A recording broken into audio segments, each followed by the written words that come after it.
What is up with it? We are here. Commentator's Curse. We finally did it. Hey, we're back. It hasn't been 2 months since an episode. We're trying to do this more frequently for the fans because we love talking about Melee. Here we have the mouthpiece, the heart, the soul of Commentator's Curse, the Crimson Blur. How are you doing?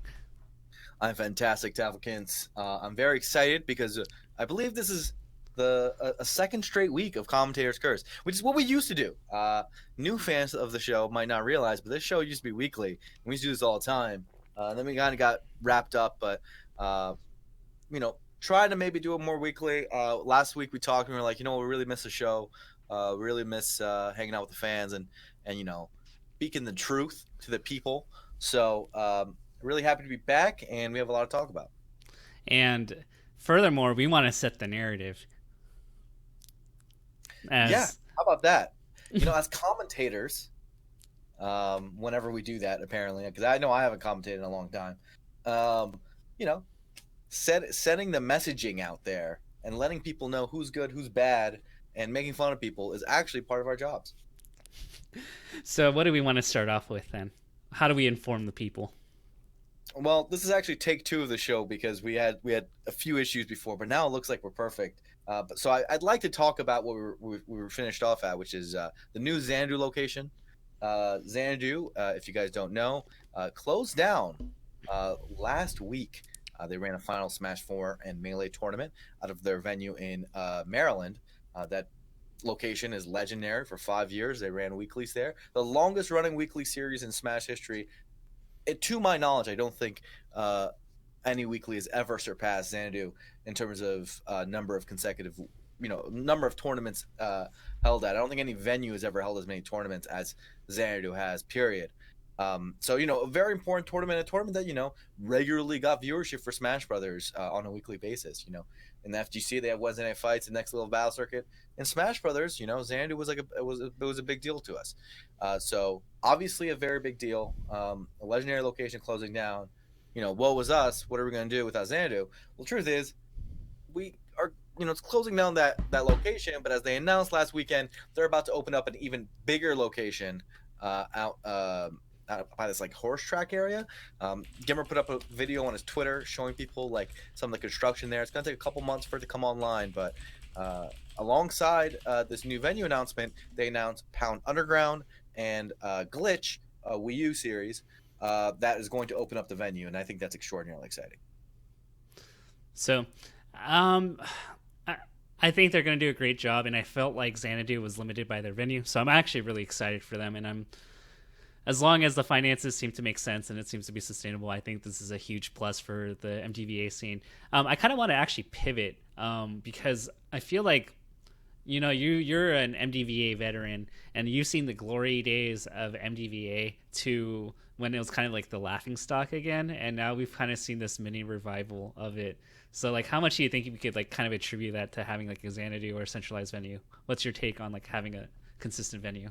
I think that obviously helps. I think the glory days MDVA, there was just so many tournaments back then relative to other regions. Now, obviously, like the scene in MDVA now is functionally better than before. I think just comparatively, relatively, it's lost it lost a little bit of its luster, right? Like SoCal infrastructurally is is better than MDVA is now, even though MDVA now has the cave and the new Xanadu. I think MDVA is quickly becoming the second best region infrastructurally, right? Like if I'd rank it, SoCal's number one, two MDVA, and then New probably England.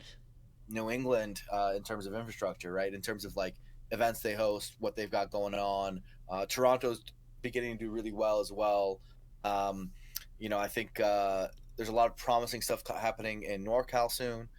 Chicago is going to be good, and Michigan some stuff. But there's a lot of contenders for regions which are performing better. Enough. I shouldn't forget Florida with HBox's new local that was announced. So things on a local level, I think, are starting to shape up really nicely around the country. Around the world, I can't say that quite yet, but there's some good stuff that might be happening soon with that.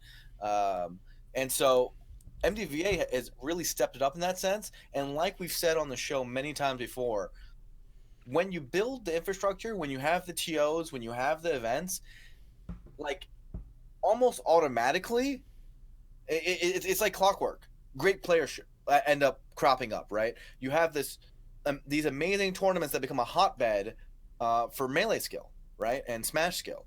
And so with MDVA becoming, in my opinion, one of the stronger regions infrastructurally now, it's no surprise that we've also seen a massive skill resurgence in MDVA, right? Like everyone started talking about it. Oh my God, they've got so many good players. There's Jerry, there's Locke, there's Zane, Chew, Junebug, Junebug, so many, Red, Chillin, like Jerry.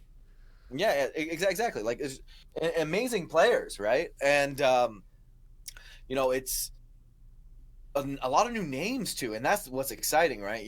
The sign of a really healthy scene is when the crop of names that you're seeing aren't the same old names, right?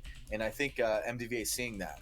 There was a long period of time where Chillin splitting a grand finals was like the standard, and that is not the standard in MDVA anymore. So unsurprisingly, the tournaments in that area have gotten better, and now the players are catching up, and I think MDVA is going to become a powerhouse, even more so than it is now. Well, This New Xander location. I think the very interesting thought experiment we can have here is if you look at SoCal versus MDVA back in 2016, I think for Big House, like you. There was no amount of odds that you'd have to give me extreme odds to pick MDVA for that crew battle, right? Back in the day, like 2 years ago. What two regions were you saying? Sorry, So MDVA. SoCal and MDVA. Yeah. Remember they played round one of I believe Big House 6. Yeah, it's a complete wash. Yeah, you take Mango out of the equation here, and you put SoCal versus MDVA.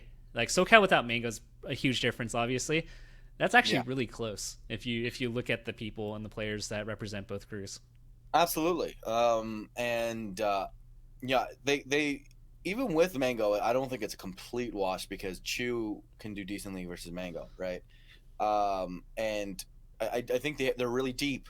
Obviously SoCal will be favored, but the fact that they've made up that much ground in that kind of matchup, that skill matchup, shows that region has gotten that much stronger. Yeah. And people got to keep in mind. I think for a lot of modern Smash history, like the 2013 post era, SoCal's been the best. I don't know if that's true anymore, even now, because Florida's so good. I don't think SoCal being the best region hasn't really been proven out very well because they didn't enter this big house. Well, how do you measure it?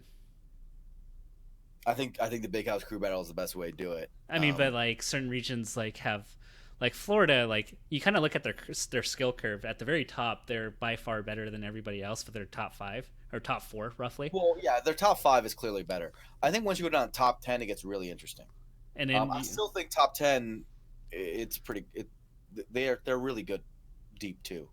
I mean, they got Shiz now, right? Like they got Shiz, got to Plug, like HBox, Music King, Cobalt. Like it's a long list. I think their 6 through 10 is weaker than. Sloth, like I just listed like 7 players. Yeah, that's a lot of people, and like that 7 is like clearly better than the top 7 if you take the best 7 of SoCal. Oh yeah, yeah. So I don't know. Even if you go down to 10, like I don't think their bomb threes that weak that they would get bodied like that. So it's close. The point is, it'd be interesting. They're obviously a lot better on the top end. So regardless, yeah, Cobalt moved to Florida to Georgia. You don't know if you count them anymore. I'm always the type that likes to count people like that because Cobalt, Florida. Come on. I mean, I always Music King is always going to be tri-state in my soul. Music King's tri-state. I know he hasn't lived there for like a decade, so it's weird how we always make the classification. It's been a long time. Hugo says, but ... we keep winning crew battles. SoCal wasn't in this big house crew battle, so I don't know. Hard to say. Now, I'm of course a SoCal stan, so I always like to say SoCal's the best. But it's close. And the point is that regional power is not stagnant in Smash Brothers. I don't think again, like the most of the modern era, SoCal has been clearly the best, but that's not always been the case. Like back in the day, MDVA was the best region, hands down, free. It wasn't even close. And there was a period of time where Tri-State was the best region, and you can argue now is like the Florida era, if you want to argue that. So it'd be cool to see other regions, increase in power, increase in dominance, and increase in talent pool. Because I really think a lot of these TOs out there are doing a good job in making that happen, making those players better, giving them the right environment. I think what's interesting is that all regions seem to have it's it's one of those things where you're like, oh, like our region has like 8 players that could be top 100 or like that aren't listed in the top 100 currently. I feel Yeah, like there's like probably like 200 strong players now that if everybody's hidden bosses went to a tournament, it's like who's top 100 anymore? And it's like pretty surreal that like you could go to like a random region's like big super major and all of a sudden you see like 10 people you've never heard of that are from that region that everybody in that region knows of, and then like they beat you. yeah, uh, yeah. so interesting stuff. I'm really interested to see how 2018 pans out because like I hate to put Reno on blast, but there's like players like Reno and me like that used to get away with like not practicing, and we'd like be like, oh, like we can get 49th or 30. That's how it should be, right? And I think you guys, in a weird way, want that to happen. I think if you love melee, you want your if you're not trying, you want it so that it's not easy, right? Because if you're not trying and you're still winning, it perpetuates that laziness, right? And that's not a good thing. And it clearly shows that people aren't getting better. But I think that they are getting better. Like I was personally shocked. I played a bunch of friendlies at Genesis with a lot of people, and I was still in a place where I could beat the vast majority of the room. I know people don't freaking believe that, but I literally beat like whenever I sit down, I still beat like 95+% of people. Um, but there was that in that 5%, there were some people who I literally didn't know who they were, and they were doing crazy stuff. It wasn't just about winning or losing, but like there's this one there was this one guy from New England who I've never heard of, and I still don't know his name. But he said he's like Crush's practice partner. This guy's technical consistency and skill is better than any player I've ever seen. Like I literally like I don't mean like can he double shine, triple shine. I'm talking about Movement. like he would never miss a wave dash. He would never miss an input. Like it's just like usually you're used to people messing up all the time in melee. This guy just wasn't messing up, and I was just like I get never seen it. I sometimes get amazed more by consistency than I do with like the flashy stuff, and I was just like this guy's doing everything he wants to do, and he had like so it was weird because he had like such little self confidence, and I was like looking at him like you're amazing.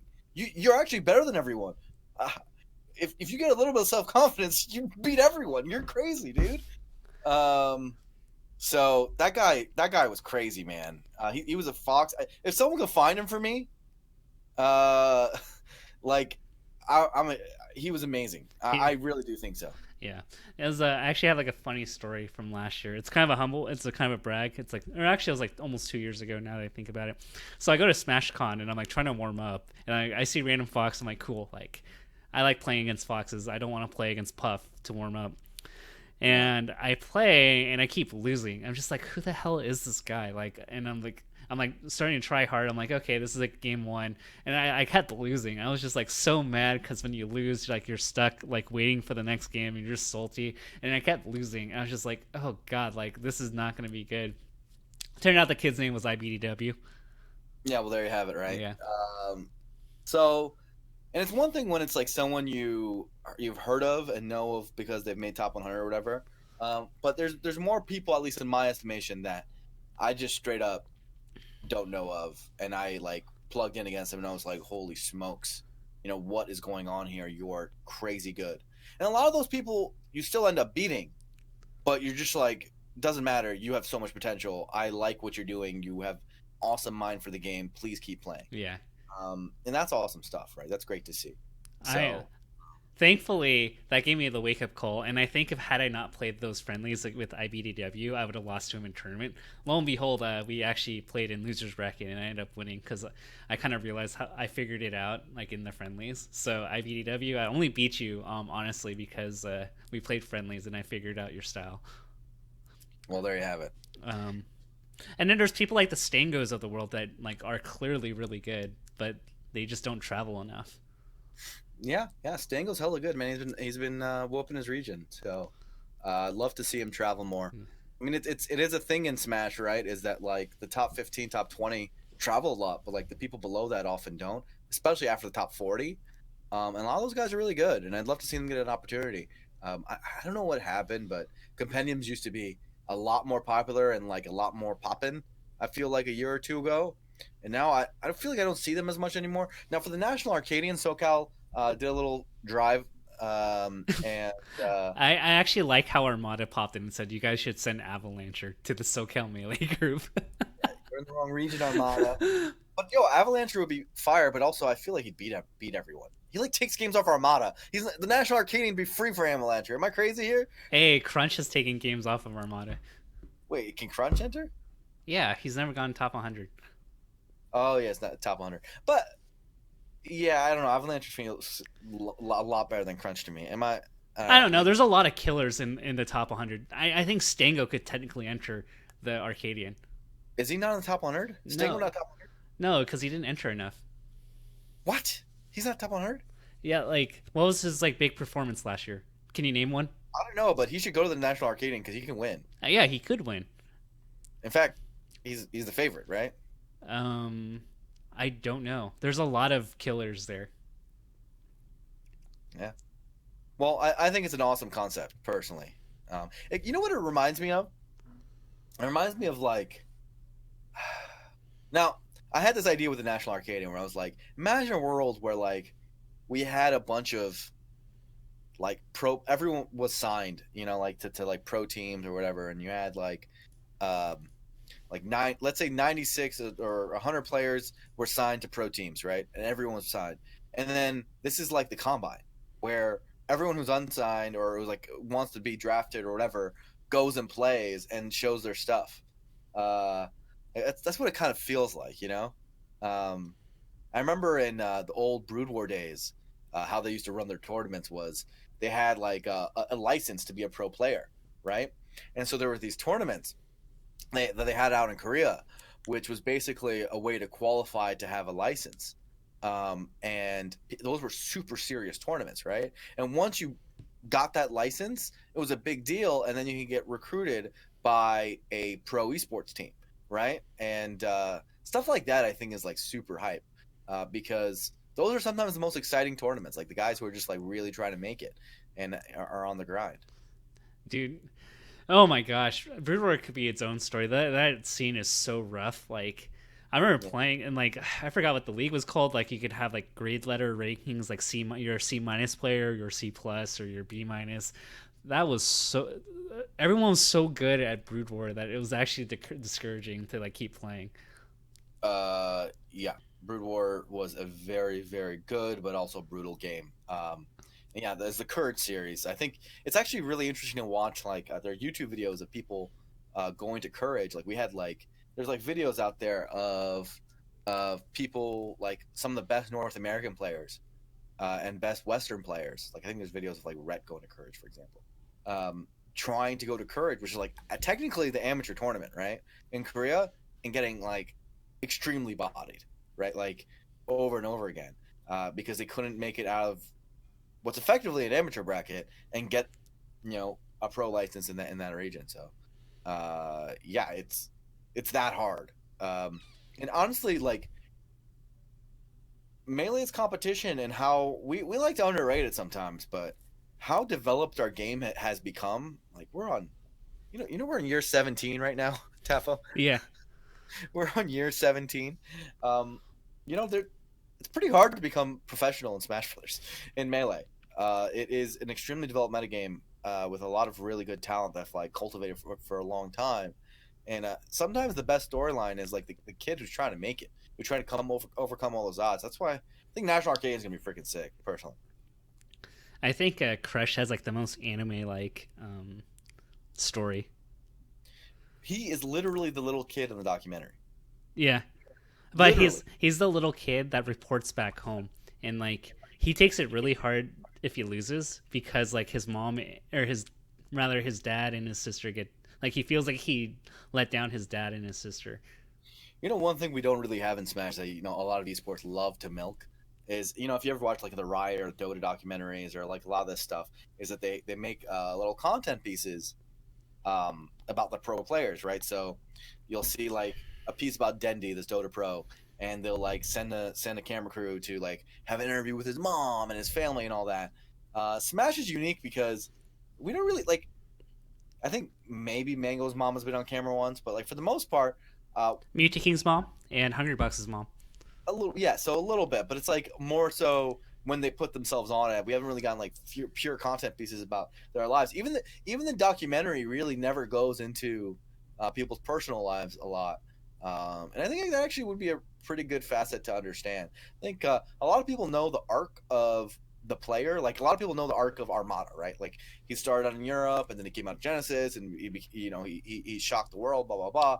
But do they know the arc of Armada, the person, right? Like him and his large family, and growing up in that household, and like how all that happened, and what he was like when he was a kid, and all that. I think that's like a layer of So is Armada Brock? we haven't done that before. Is Armada Brock from Pokemon then?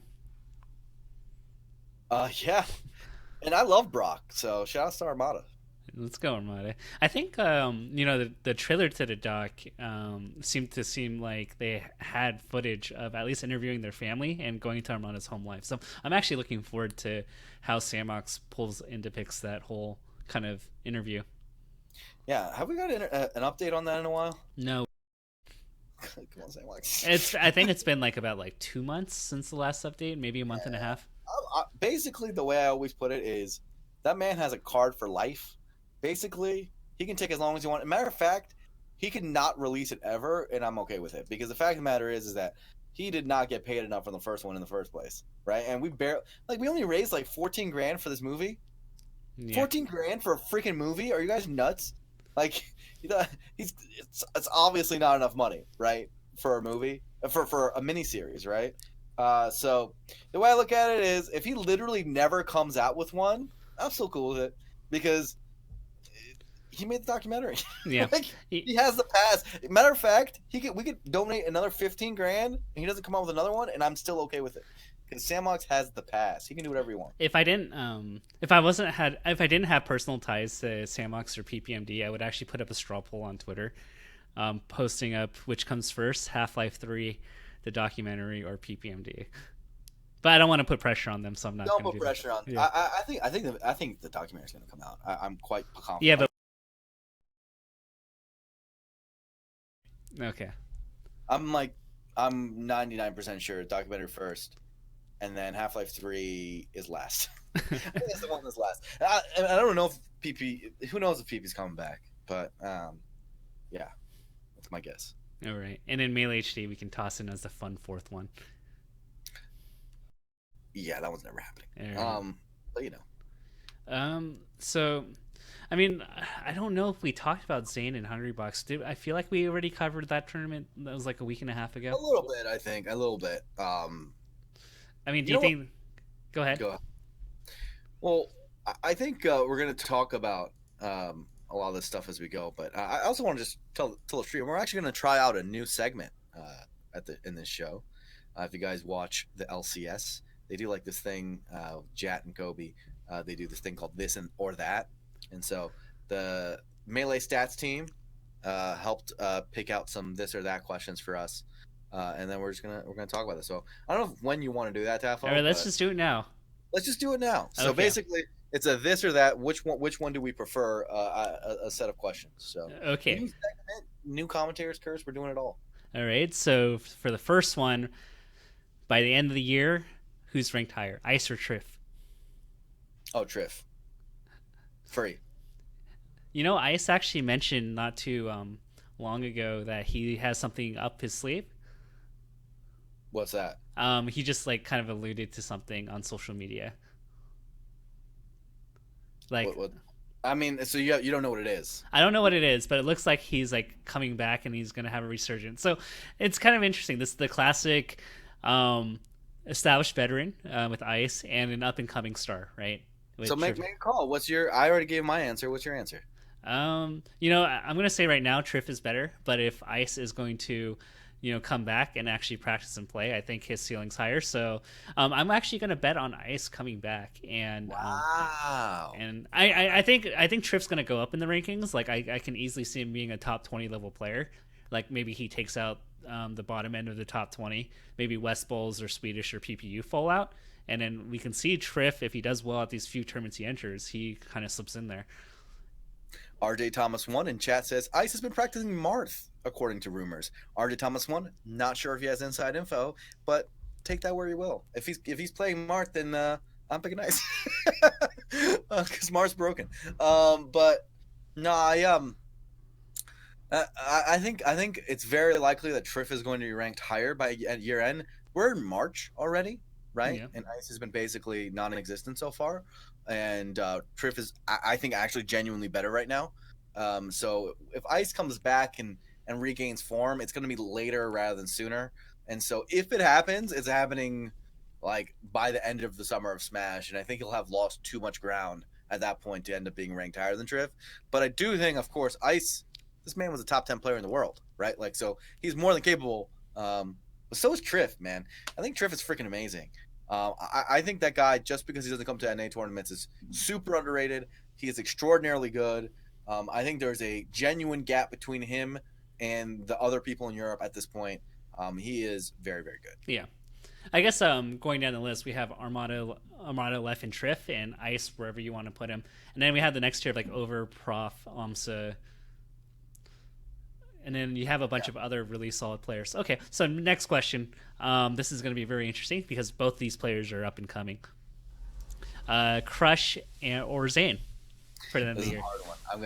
This is a really, really hard one because these are one of those guys that everyone's betting on, right? They're saying, "Oh, these guys are amazing. They're so good." I think stereotypically, I think people expect me to pick Zane because Red Marth. My man's a brown Red Marth from MDVA. This guy's hella good. His punish game is actually godlike. His punish game is so good, and he pivots on command. Like he's got so much going on. Crush, interestingly, put out a tweet about Zane saying Zane gets a lot of breaks in the community because sometimes Zane doesn't have the best record against people in his own region, and yet he's always been talked about as an up-and-coming guy. So I actually think this is a super relevant question. Taffel, I answered first last time, so I want you to answer first this time. I'm going to go for Crush.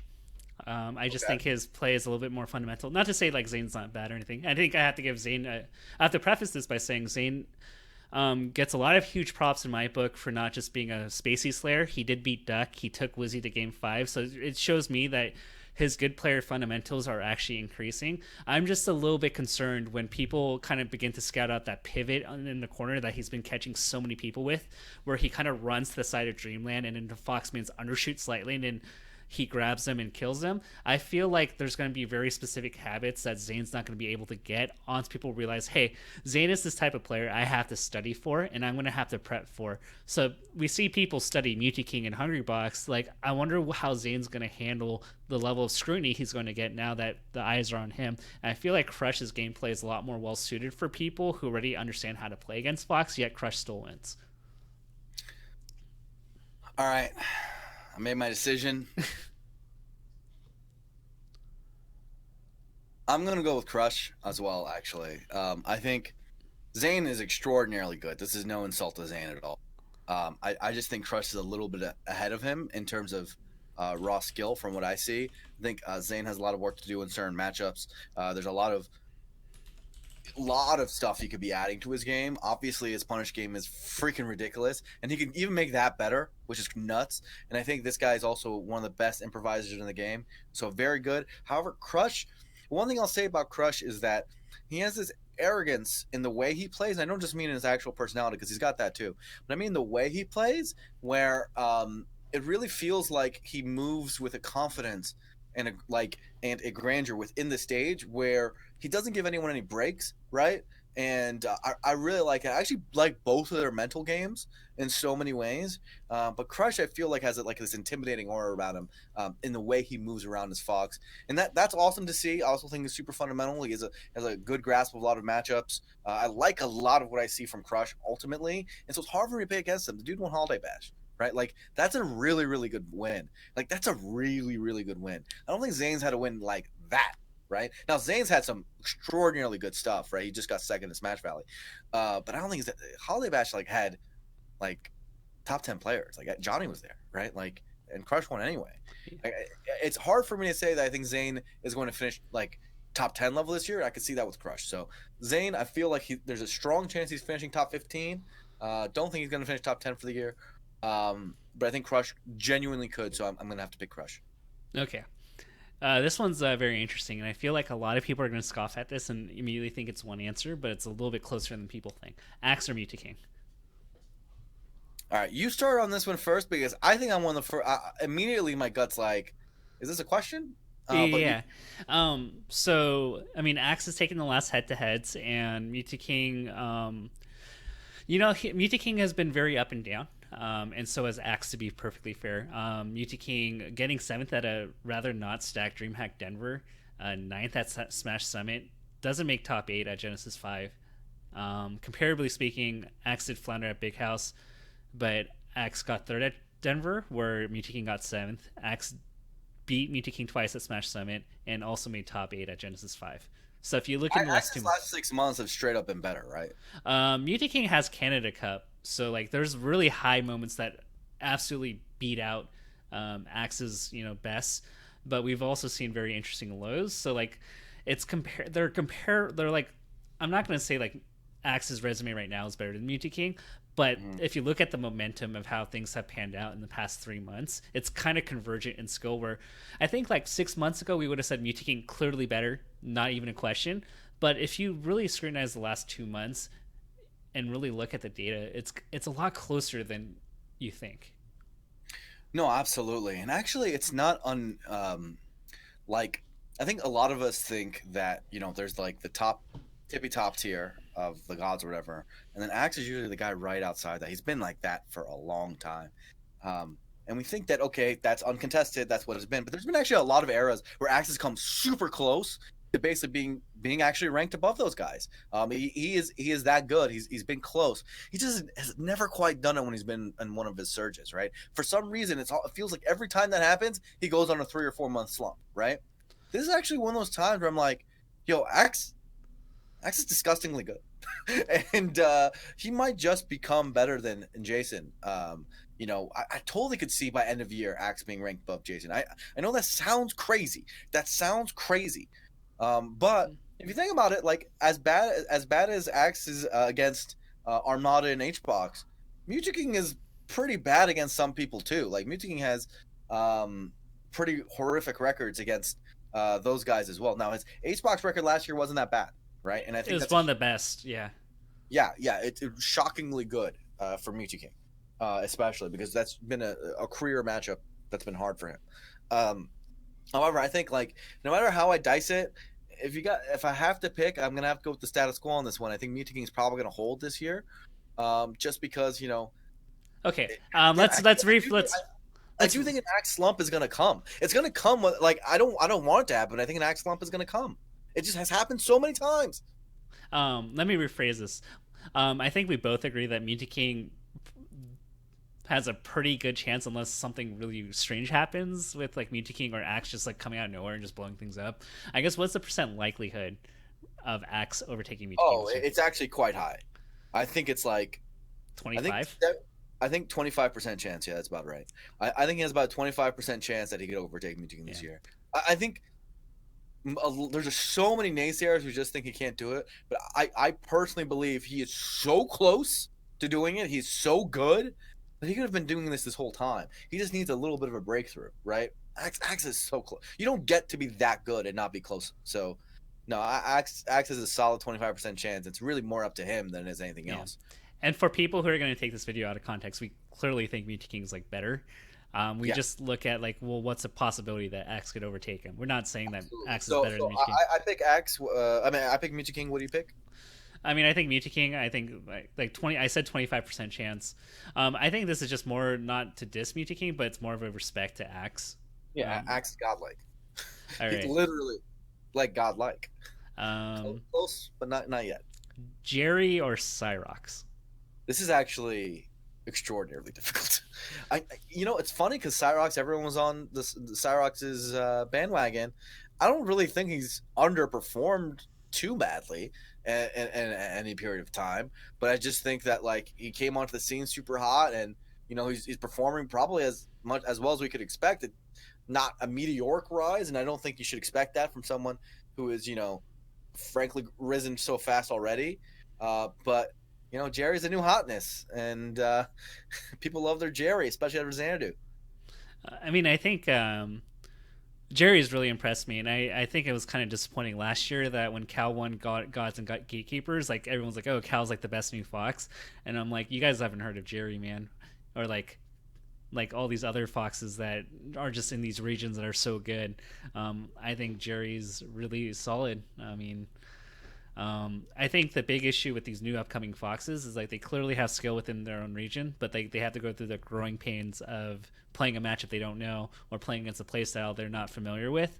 Like they might play against like Red or Milkman, but then they play this completely different fox and they get shut down completely. So I'm actually really excited about Jerry, and if I were to pick between the two, I think Jerry. I think Cyrox. He's a great player. He has a lot of drive, but I think by the end of the year, I think Jerry overtakes Cyrox. All right, interesting pick. I also am pretty high on Jerry. However, Jerry I beat think Chudat. Jerry beat you, Dad. That's freaking good. However, I'm actually going to pick Cyrox on this.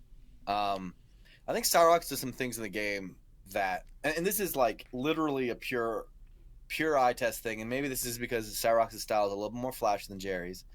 But I like Cyrox's ceiling a lot higher, more, and at this point, these guys are at a level where the ceiling really matters, right? Like Mm. where the base of what you're doing really matters.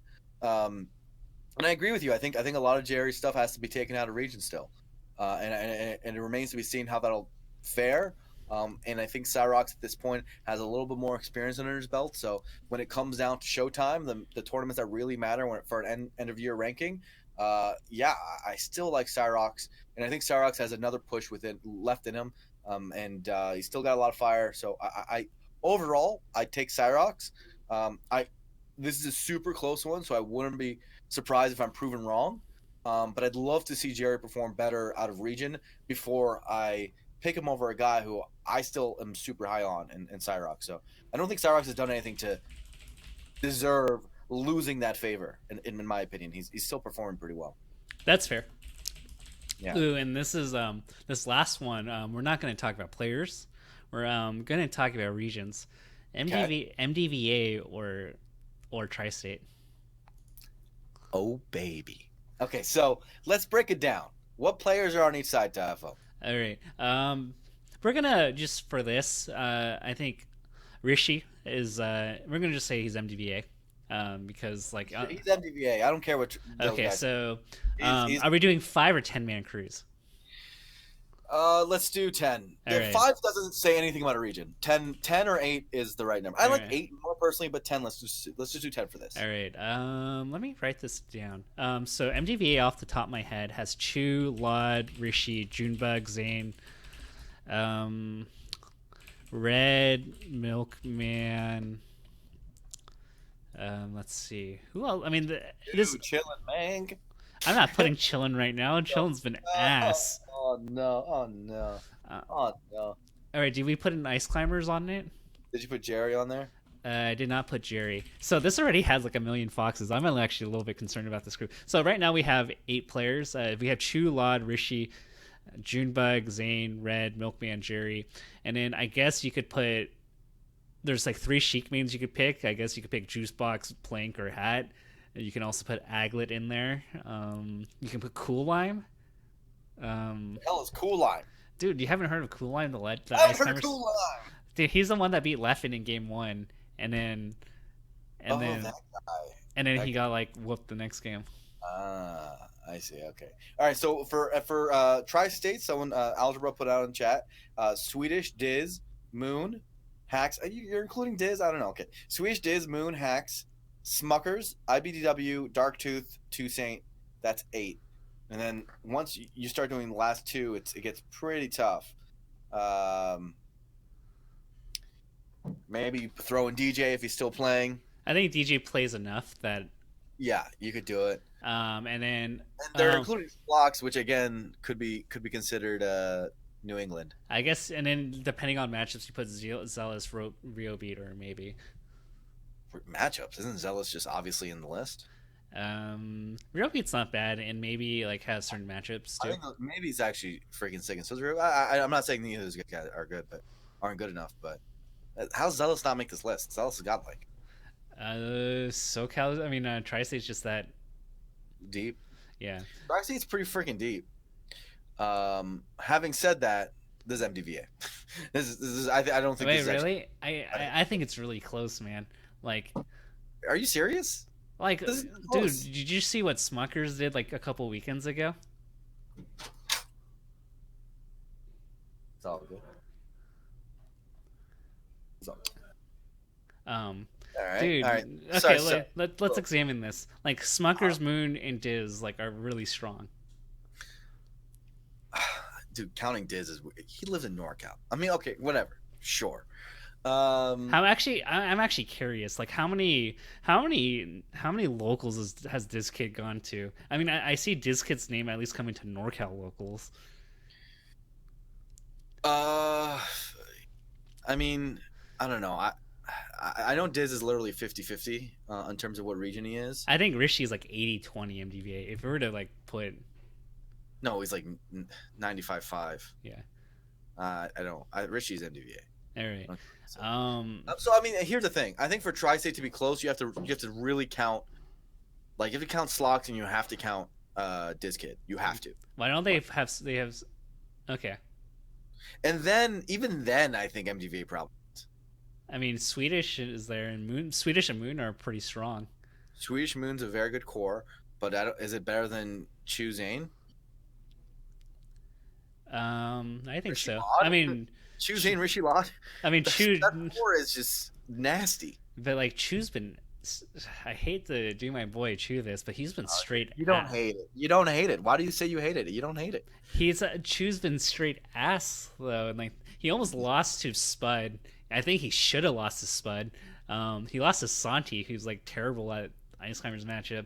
Is Chudat going to be top 20 this year? I think he's gonna be on the low end of 20. Like, So you think he's still going to be top 20? I think he's gonna be 20, but like he's not like. I mean, keep in mind, like just a year ago, if we were to just rewind it to like 11 months in April 2017, like this Chu was like borderline number 6. Yeah. Yeah.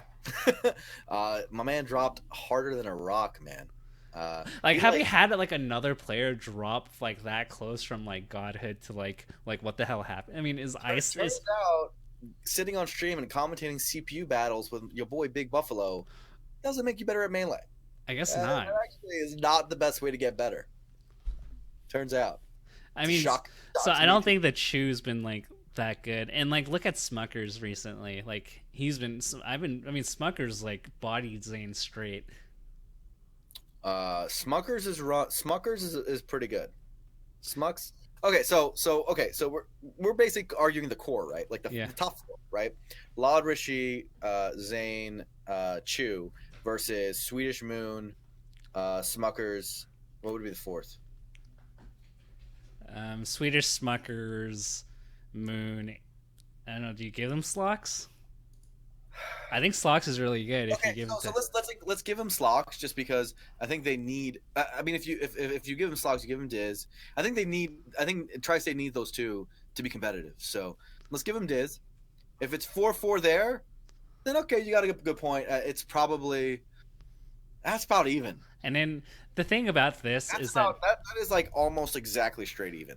and Those- the interesting thing here is that like since MDVA has like a million foxes, like Hax like looks like a top 10 player in Foxdos. Yeah, Hax is a good one to have on your team. And there's also Beer Man. There's also my boy Chops Choo Choo Train. Still got Dude, the Beer label. Man, this is not to disrespect our boy Chops, but like Tri-State has gone so strong that like Chops has slipped like really hard and Yeah, but I mean, who knows how hard he's trying anymore? But I will say he'd be like the worst player to have in a crew battle because he'll show up drunk and suicide 3 times. So I don't know if sounds like a Mango Light. I'm not sure if you want him exactly, but it'd be sick. Yeah. I know all about that life, man.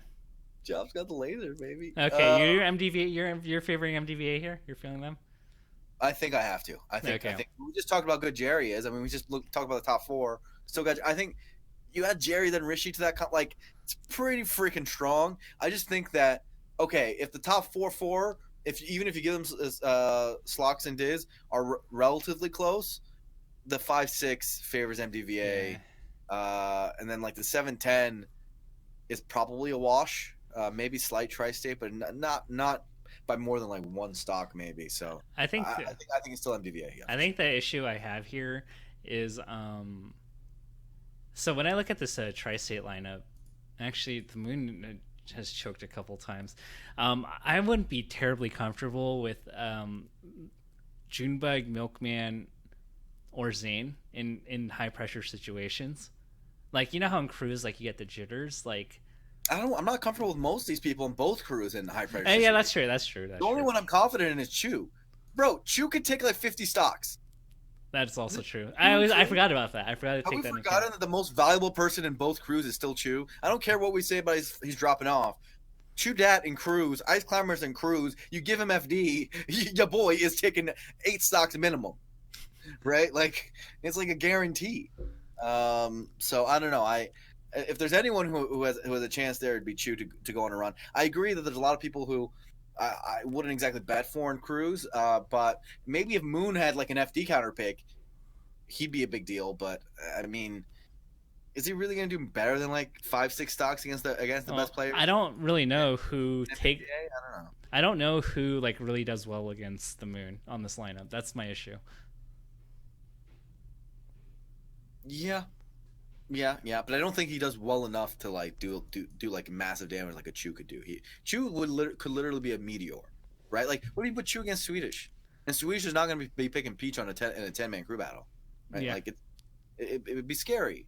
And of course, having Diz is powerful, but nah, I think overall talent to talent advantage. If we're not even just talking about crew battle rules, I like MDVA by a significant enough edge that I think that it's like it'd be like a 6 stock. I think in a 10-man crew battle. damn that confident. I mean, that's not that much in a 10-man crew battle, but I think it's sizable, a sizable advantage. I think this would be a very interesting one. I know that they actually did like in the past they did do some rivalry crew battles if I remember correctly between them.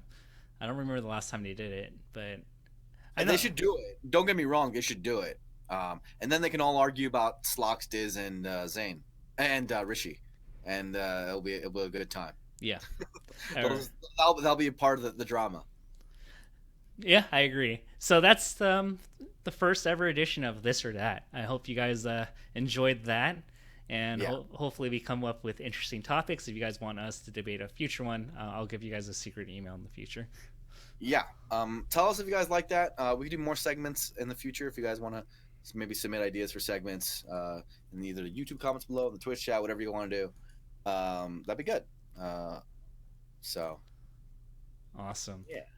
Okay, so upcoming events. It's really cool that I'm going to advertise the mango because I'm helping out with that event. It's so funny and ironic. It's actually really funny. I don't really like to talk about player drama that much on this show because I feel like there's a separate space for that kind of stuff. But it's so funny that strangely enough, like the worst situation could have happened for Hungrybox, where like Hungrybox has his reputation, and like I think he means well. Like he didn't mean anything bad by coincidentally scheduling it the H box on the same day as the mango. But it's just so funny how that all played out. Anyway, that was just my It is info. pretty funny. It is pretty funny. Again, reiterating to people, they're both regional-ish events. It's not a big deal. Chill out. But anyway, let's continue. Okay. Yeah. So what do we have? I mean, in March we have Full Bloom, and then we have a bunch of Well, smaller well, events. big one. There's EGLX as well. When's EGLX? No, but EGLX is like the first weekend of March, man. Oh, really? Let me Oh, pull okay. up hand it in the calendar. Let me see what other events we got. You know, I'm. This means we're probably not going because I've been on Mango to get his passport, and he still hasn't gotten his passport. That's not good. You know, it's really funny. Oh, it's the second week of March. It's next weekend. EGLX, yeah. First week of March, we have nothing. So EGLX, second week of March, there's the National also that weekend as EGLX. Then we have Rise, which is Wii U event. There's Final Round, Sweet, um, the Mango, Full Bloom, ESA Vegas. That's a Wii U event. And then there's Respawn in Europe, end of the month. Um, so basically, Full Bloom, the Mango are and the National Arcade and EGLX and Respawn. So for Melee. So not a bad month, honestly. Pretty much something every weekend except for the first weekend of March, which is the one dead week. But other than that, I think pretty good content for each one. I'm excited. Speaking of which, it's always funny because Grace from Smash Summit infamously always posts tweets about like players filling out their forms.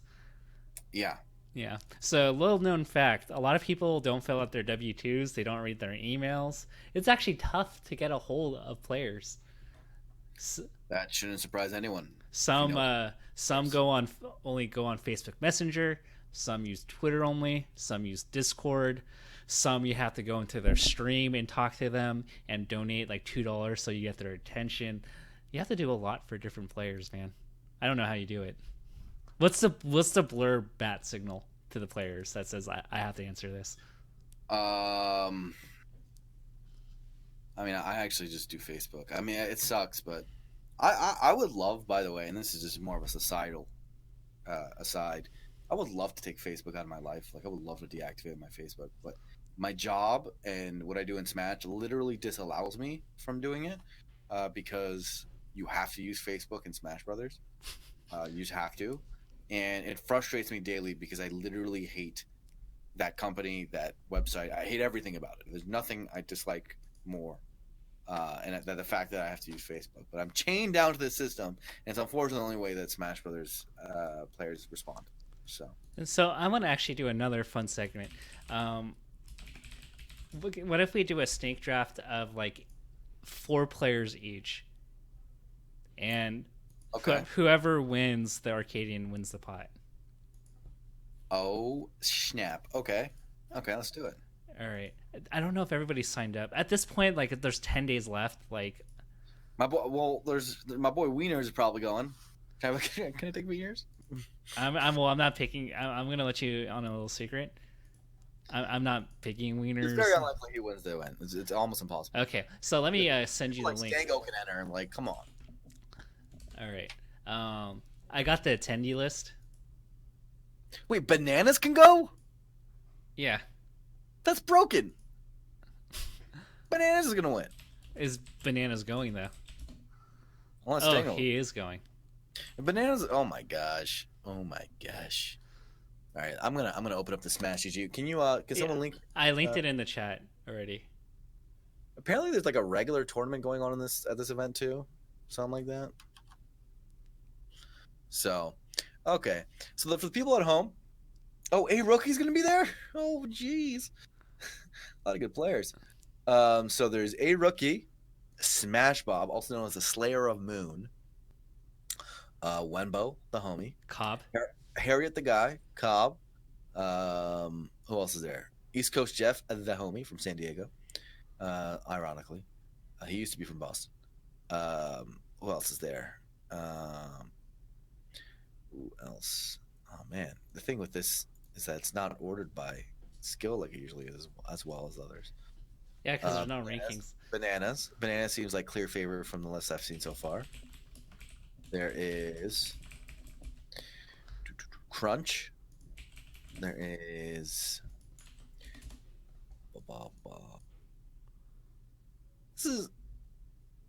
there's Gumi Zumi. By the way, a video about fast falling short out fast fall missiles. Check that out if you're a Samus main. The man's got some strats. I learned some things in that video. Michael 41,000 apparently is going. Okay. Shout out to Netplay Kings. What else do we got? Yeah, Bananas is winning this, huh? All right. Do you want first or second? Do you want first pick or second and third? No, Bananas is guaranteed winning this. All right. Do you want first or second and third? I'll take first because I want Bananas. All right. Okay, that's a kind of tough pick. Let's see. I'm just making sure there's like no hidden players here. All right. Is Stango going? People are still talking about we're talking about Stango, but I don't see him on the list. We're only gonna pick people from this list. We're only That gonna are pick people on the list. And I think here's the thing with Smash Brothers. Everyone's gonna enter in the next 10 days, right? yeah. Like guaranteed. So Reg isn't even closed yet. It's okay. All right. How about the highest placing out of the 8 players we choose? Okay. Okay, Um, so I take bananas, you go. I'm gonna pick Mr. LZ and Cobb. Oh, Mr. LZ's was there. Cobb. Cobb is your third pick? Dude, Cobb's really good. Okay. Okay, you must think he's extraordinarily. Is Calvar even in this? Like everyone keeps saying Calvar's in it, or otherwise I would have picked Calvar instantly. But Calvar's not on the list. Yeah, I don't see Calvar. Wow, Cobb is your third pick. Is Kentucky on the map, bro? You're nuts. You're nuts. Geez, okay. Chad, help me out. Who should I pick? You get 2 picks. I get 2 picks. Yeah. Oh my god, that's broken. Yeah, I don't see Calvar, so I'm trying to scroll through and figure out. Dude, you could get the Moonslayer. I take Smash Bob. No, I don't think so. He hasn't done much else other than that, as far as I know.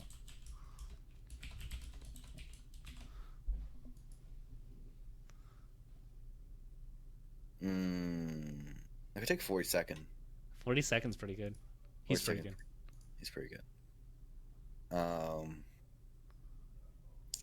Man, this is tough. I'll take. You know what? I'm gonna go with an.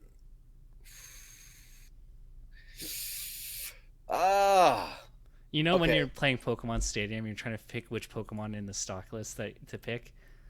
This is actually crazy hard. Nico is a good choice too. People are talking about Nico. Yeah. All right. I'm gonna go with.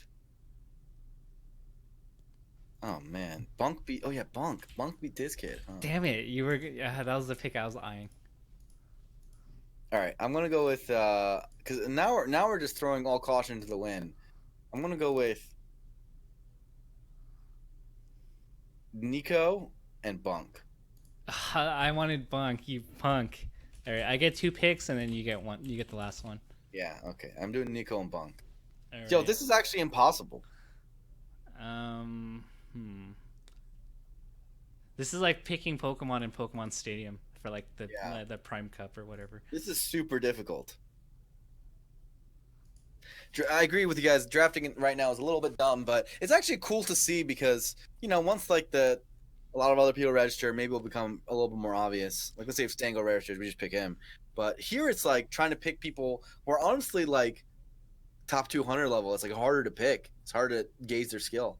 All right. I'm gonna pick Michael and my boy Ireki. You took a rookie. I was gonna take rookie. So I get one more pick. I get one more pick. You get one last pick, man. I'll take East Coast Jeff. All right. What are we wagering on this?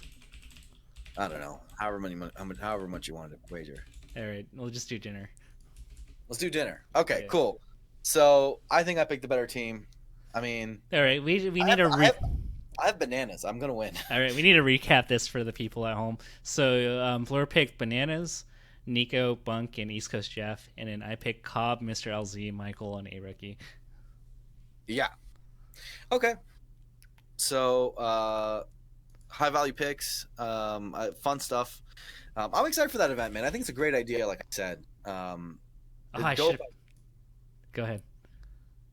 Wait, people said Nico isn't regged. Am I wrong? People in chat were talking about him, and I was like,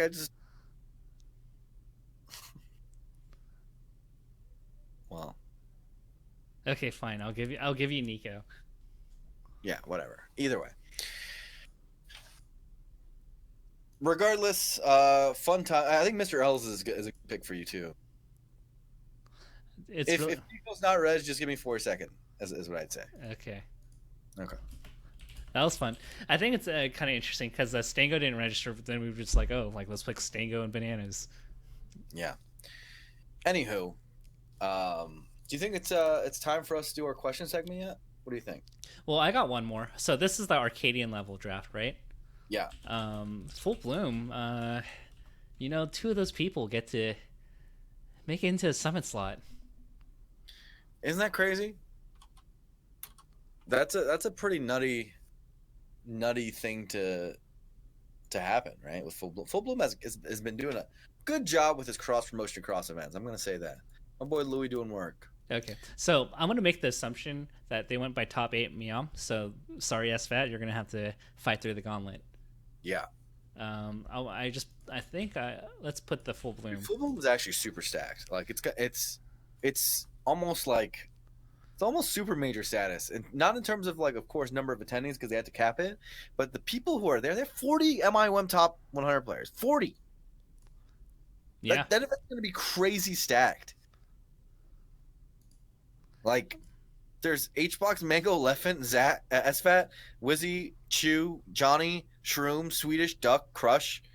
Like, the list goes on. Like, it's like everyone's going. Lucky, Wes, Moon, Nunn, Pew Pew, Zane, Hugs, Mike Hayes, Amsa, the Yoshi, not Amsa the European, Laud, KJH, Bladewise, Rishi, Gatsu, Ginger, Kells, Hacks, Captain Face Roll, Bait, Dreffin, Drexloff, Kalamazoo, Homemade Waffles, Cal.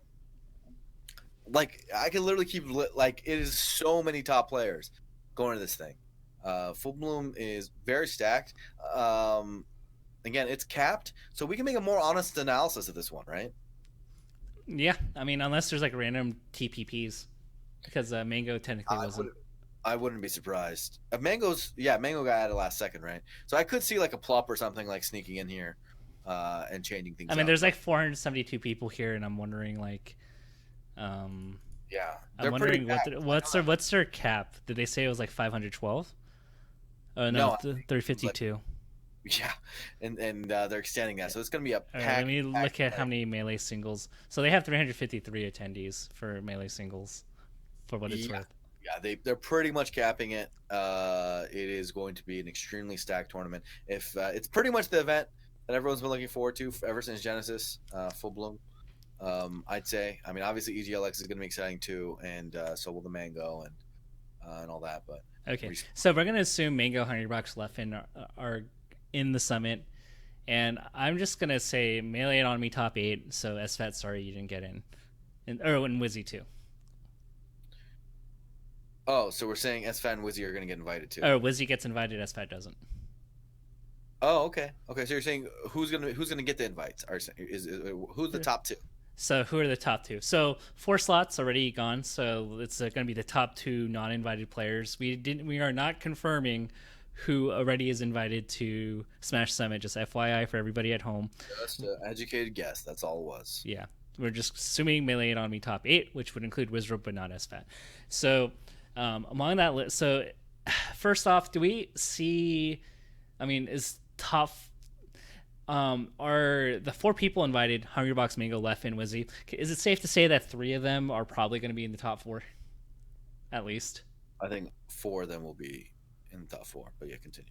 I think Mango could randomly lose here, and I think Wizzy can randomly lose here, but I think they have a pretty good chance. I think it's likely that it's more likely that 3 of those 4 are in the top 4. But. Okay. So it seems like 5th. At worst, it's 5th that gets in because like might have a tied 5th place situation and have to do a match. Well, I guess you wouldn't because it's top 2, huh? Yeah. So 4 of them get in. Well, there's a situation where let's say one of them bombs.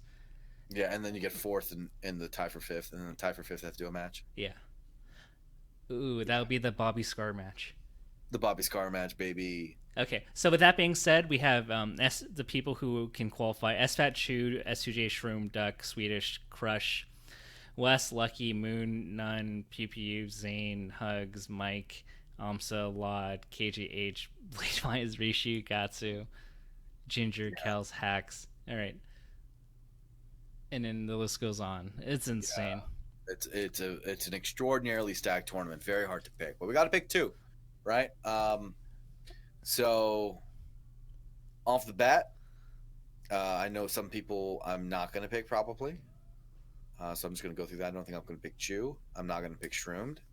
I'm not gonna pick uh, Swedish. Swedish. I'm not gonna pick. I'm not picking Wes. I'm not picking West. Not picking Pew Pew. I'm not picking. I'm not picking Hugs. I'm not picking Hugs, but he's been on a tear recently, so shouts to my boy. Um, Just too many Falcons and Cheeks. Just if Hugo's in the chat. that's all it is. Yeah, we got Johnny and Wizzy, and you kind of have to do that to make sure you get it. So And there's also none too. This is literally like if you're not good yeah, against Falcon, like yeah, good luck. I'd also that's a reason why I probably won't pick Amsa because I think the Falcons are tough for him. I do like his chances because there's some Marths, Pew Pew, Moon, etc. So that helps. And in general, I mean, he's got a fine chance there. So I'm gonna pick Crush is one of my picks. Like I said, I'm super high on Crush in general. I won't pick Duck because against the again Falcons and Sheiks. Um, so I'm gonna pick Crush and Crush and Jeez and I'm gonna say Crush and None. Crush and None. I think Nunn's gonna end up being at the top of the pile of the Falcons, and I like his chances against like a lot of these people. Um, like he could falter against a lot of them too. But yeah, Crush and I think Crush and oh Johnny's available. I forgot Johnny's not in the top four, right? Johnny and Zach are available. Oh my gosh, I completely sorry. I forgot that they were available. Um, let's go with uh, so ooh. I still take Crush, uh, and I think I'm gonna do. Might just sell out and do double foxes. Crush Zach. Ah, yeah. Uh, Let me think. I'm trying to think of it from a seeding standpoint. yeah. Um, Well, the once we have the brackets, it'll be a lot easier. all right, top four seeds: $100 left in Mango, Wizzy, most likely, Yeah. and then it's gonna be probably Wizzy and SFAT playing. Johnny getting fifth in this tournament just feels right. So I wouldn't be surprised if Crush Zach and Johnny are all, and it's like almost the fifth place decider. Yeah, is the other question. That'd be That, so. I always said this, but like, what if like Mango and like Johnny played in winners quarters? yeah, yeah. What if? I still think Omsa's going to go really far. By the way, guys, I wouldn't be surprised if it's top eight. What if like Mango just decided to play Falcon Dittos against Johnny and lost? Yeah. So I'm just gonna go with just to just give an answer. I'll give Crush and Zach. That's Fat and Crush. I'm gonna do double Fox actually. You're gonna do SFAT Crush. Yeah. Um, I think there's a lot of people. Like, if we're to do a percentage distribution here, like I think everybody has like at best like 15% maybe, because it's Yeah. split. So I mean, It's I not, guess I don't 20 expect to be right. I don't expect to be right. or 25% maybe. I don't know. Lucky's in this too.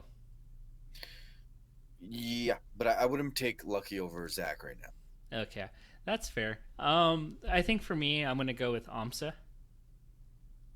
Okay. All right.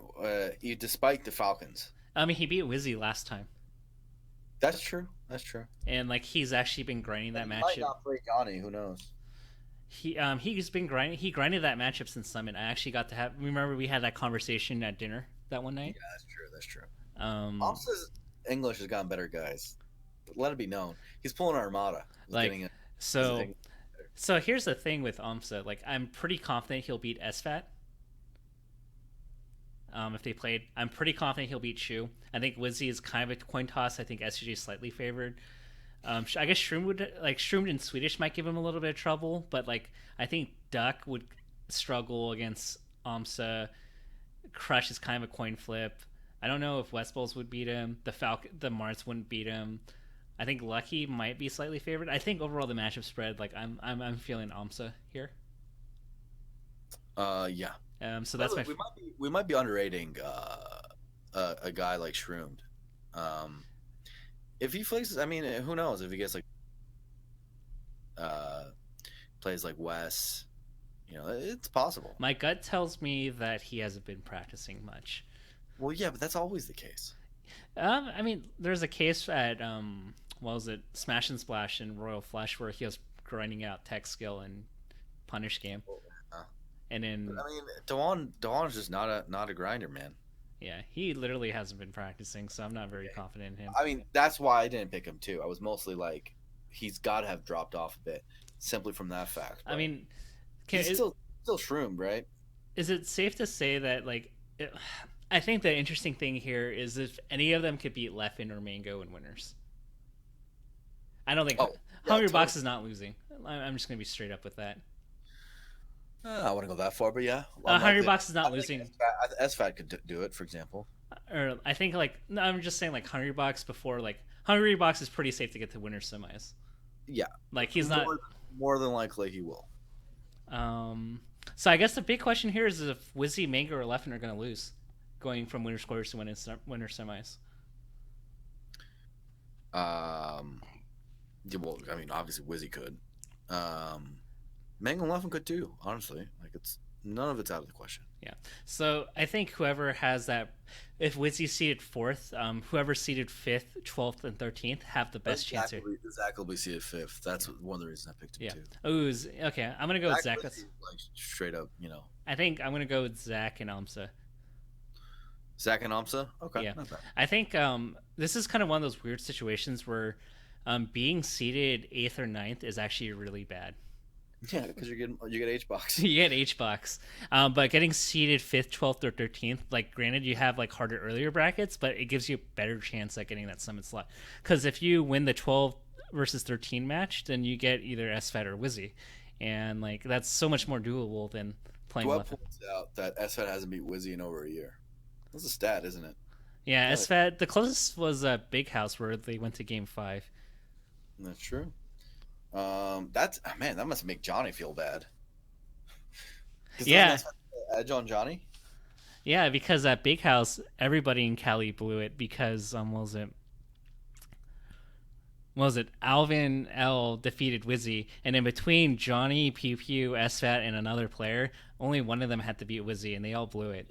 So Alvin has a better record against Wizzy in the last year than SFAT does. Yeah, that's my dog. There you go, Alvin. Yeah, Alvin is 1-0, and Wizzy or SFAT has yet to take a set in the past year. That's crazy. Dope. Let's go, Alvin. What if Alvin just ends up upsetting Wizzy again? That could is Alvin going to this? Yeah, he is. He's going to the event. Dude, this is Alvin's year. Alvin could become top 100 this year. It's totally doable. He did. He made it last year. Well, there you have it. Totally doable. I said, Alvin beat Ty and Wizzy at Big House. He could do it again, right? So, Alvin's crazy.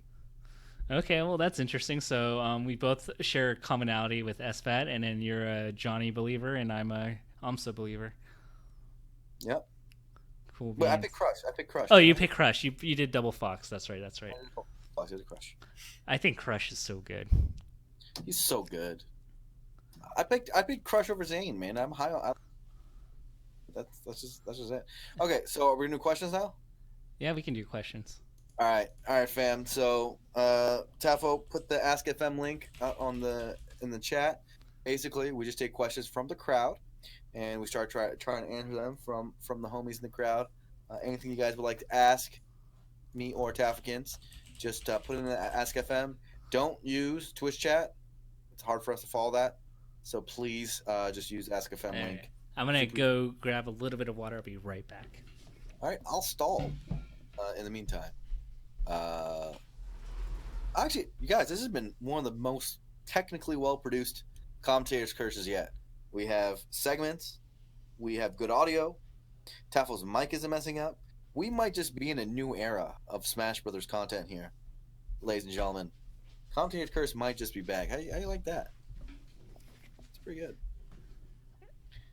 So, both mics working. PogChamp. Yeah.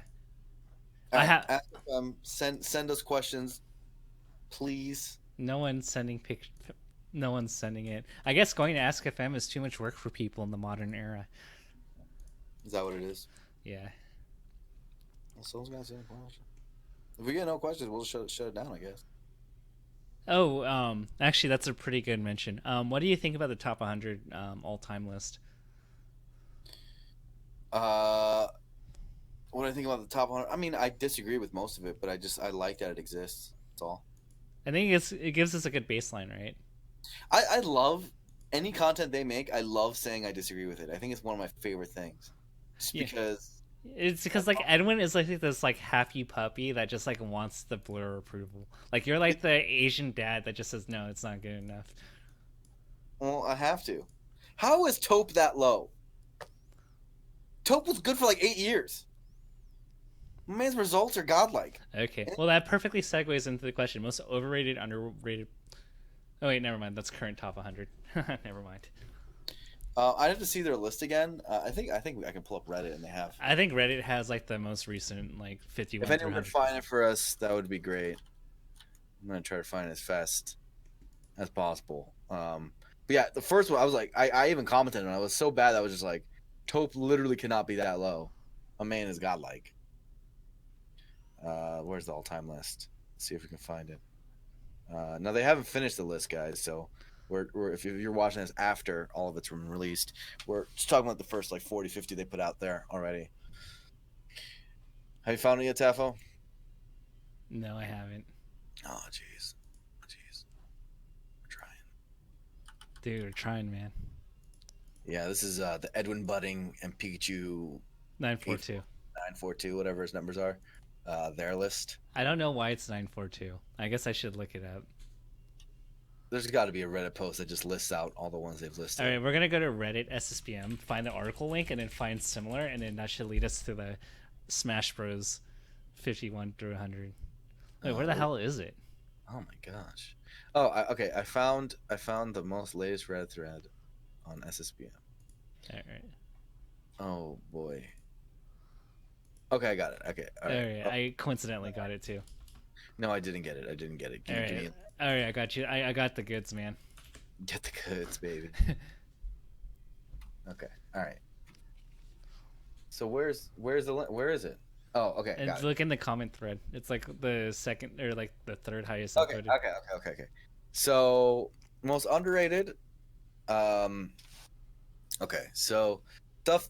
Some stuff was crazy. Like Kai, 59th best of all time. What world is Kai the 59th best player of all time? How does that make any sense? I thought he was just not going to make the list. I guess it's because of his performances at like MLGs early on. Dog. What? He didn't even do that well. I don't know. Kai most overrated, like by a long shot. Most underrated. Let's see.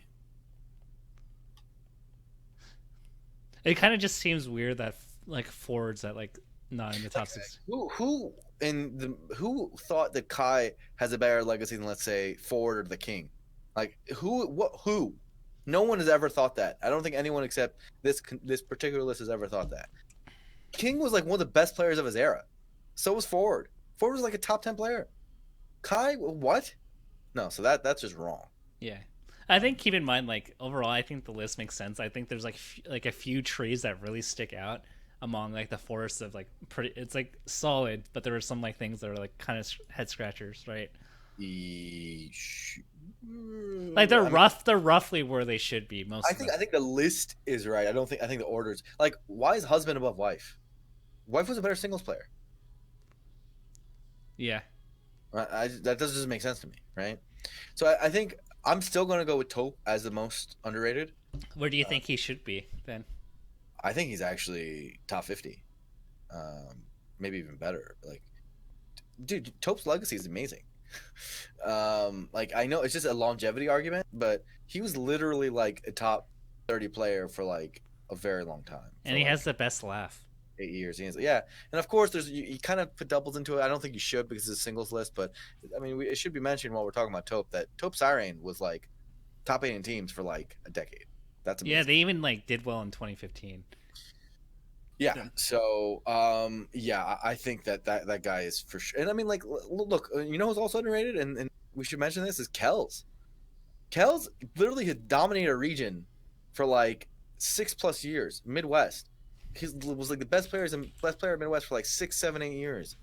So like And he should probably be in like 96, the 80s. yeah, he's underrated, for sure. Would Uh, would you pick Eddie or Kells?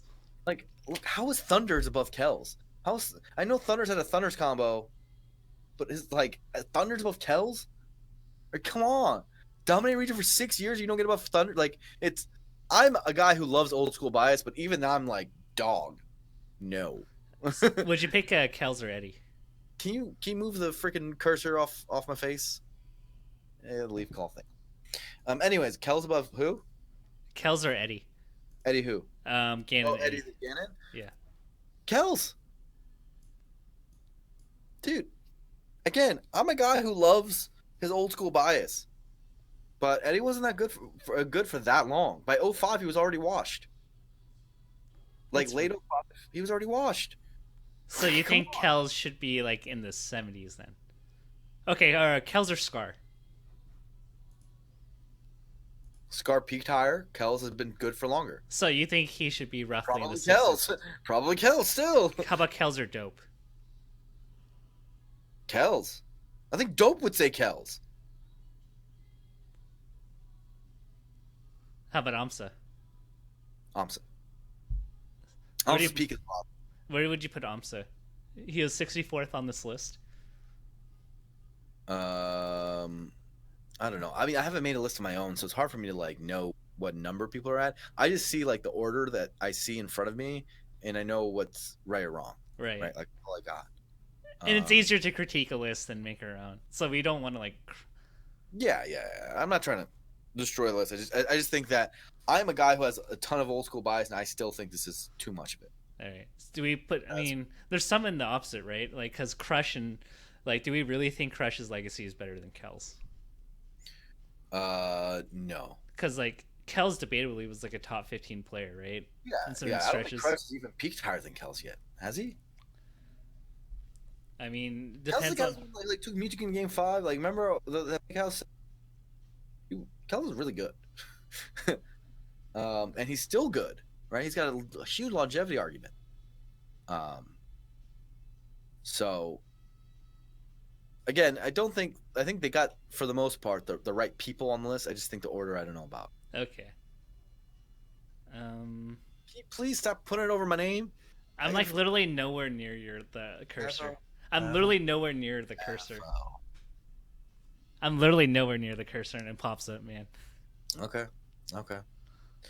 I mean, there's a lot of people who are really hard to rank. Let's say an Eck, right? Eck, like, we don't even know how to value his tournament results, right? Like, because he has how many set wins does he have over people who are top 100 on this list? You know what I'm saying? Like, Yeah. he just never played most of the people on this list. Like, period. His contemporaries were Europeans who we don't really value their legacies very much. We just like to say, hey, he was best in Europe for that time, so Yeah. we like to give that as a. You a know legacy. who's really tough now that I think about it? What's up? Remen. Remen is a good person to Like, rank. Again. how do we rank him? Because like he was like one of the best like in Europe for years. Yeah, Like hung out with that guy in Japan. he's a cool dude, man. I love him. He's a good guy. Um, So yeah, shouts to him. He's hard to rank. So it's tough. Making this to our list is very difficult when these eras didn't meet very much. But yeah, that's my feedback. I'm happy they made it. That's really the thing that matters out of this. yeah. KM was the first person that ever played competitively in Smash. He came over to my house when I was like 14 years old. I told my mom it was a friend from school. It wasn't a friend from school. It was a friend from Smash Boards. How old was KM at that time? He couldn't have been that old either. He probably was like 16, 17. Okay, cool. I don't know how old Cam was, so I was like, it would have been really funny if this was like 20-year-old kid like coming to your house and you said he's a classmate. So when I first started Smash again, this is when I was 14. This is like '04 Blur. This is like before I've gone to tournaments. I used to play with my friend Chris, who was in my I was in this high school, freshman year of high school, and then I transferred to a different high school in sophomore year. So this is my freshman year of high school, and so I had this friend Chris. We hung out all the time. We played Smash, played other video games, whatever, and we found Smash boards. Uh, I like asked for people to play in the MDVA area. KM hit me up. He was like, "Okay, let's meet up," and he wanted to come over. And I was like, 14-year-old kid, a little scared, didn't want to tell my parents. But Chris came over, and I told my parents um, that it was a friend from school. So KM came over, and we played Smash. And me and Chris didn't know advanced techniques, didn't know anything. KM literally, I don't know if he'd gone to tournaments yet, but he was godlike already, like relative in the era. You know what I'm saying? He like knew stuff, and he washed us so hard. We've never gotten beat so bad, and they just left. That was my first interaction with this competitive Smash scene. Was playing KM then. What a legend! And it was funny because I started going to tournaments, and I noticed KM was like, so he'd like dominating setups, and in fact. They had like a crew battle where it was like a 4v4, maybe 5v5 crew battle, and he took like 3 or 4 of the people out himself, right? Like he took like 12, 13 stocks, and I was just like, oh. So I didn't feel so bad after that. Yeah. In that moment, dude, Young Blur actually has so many stories and moments. Have I ever told you the time that I embarrassed myself in front of Azan and Beyond Mao? No.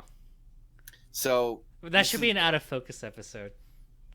It could be an out of focus episode. Anyway, point is, KM is a legend. Yeah.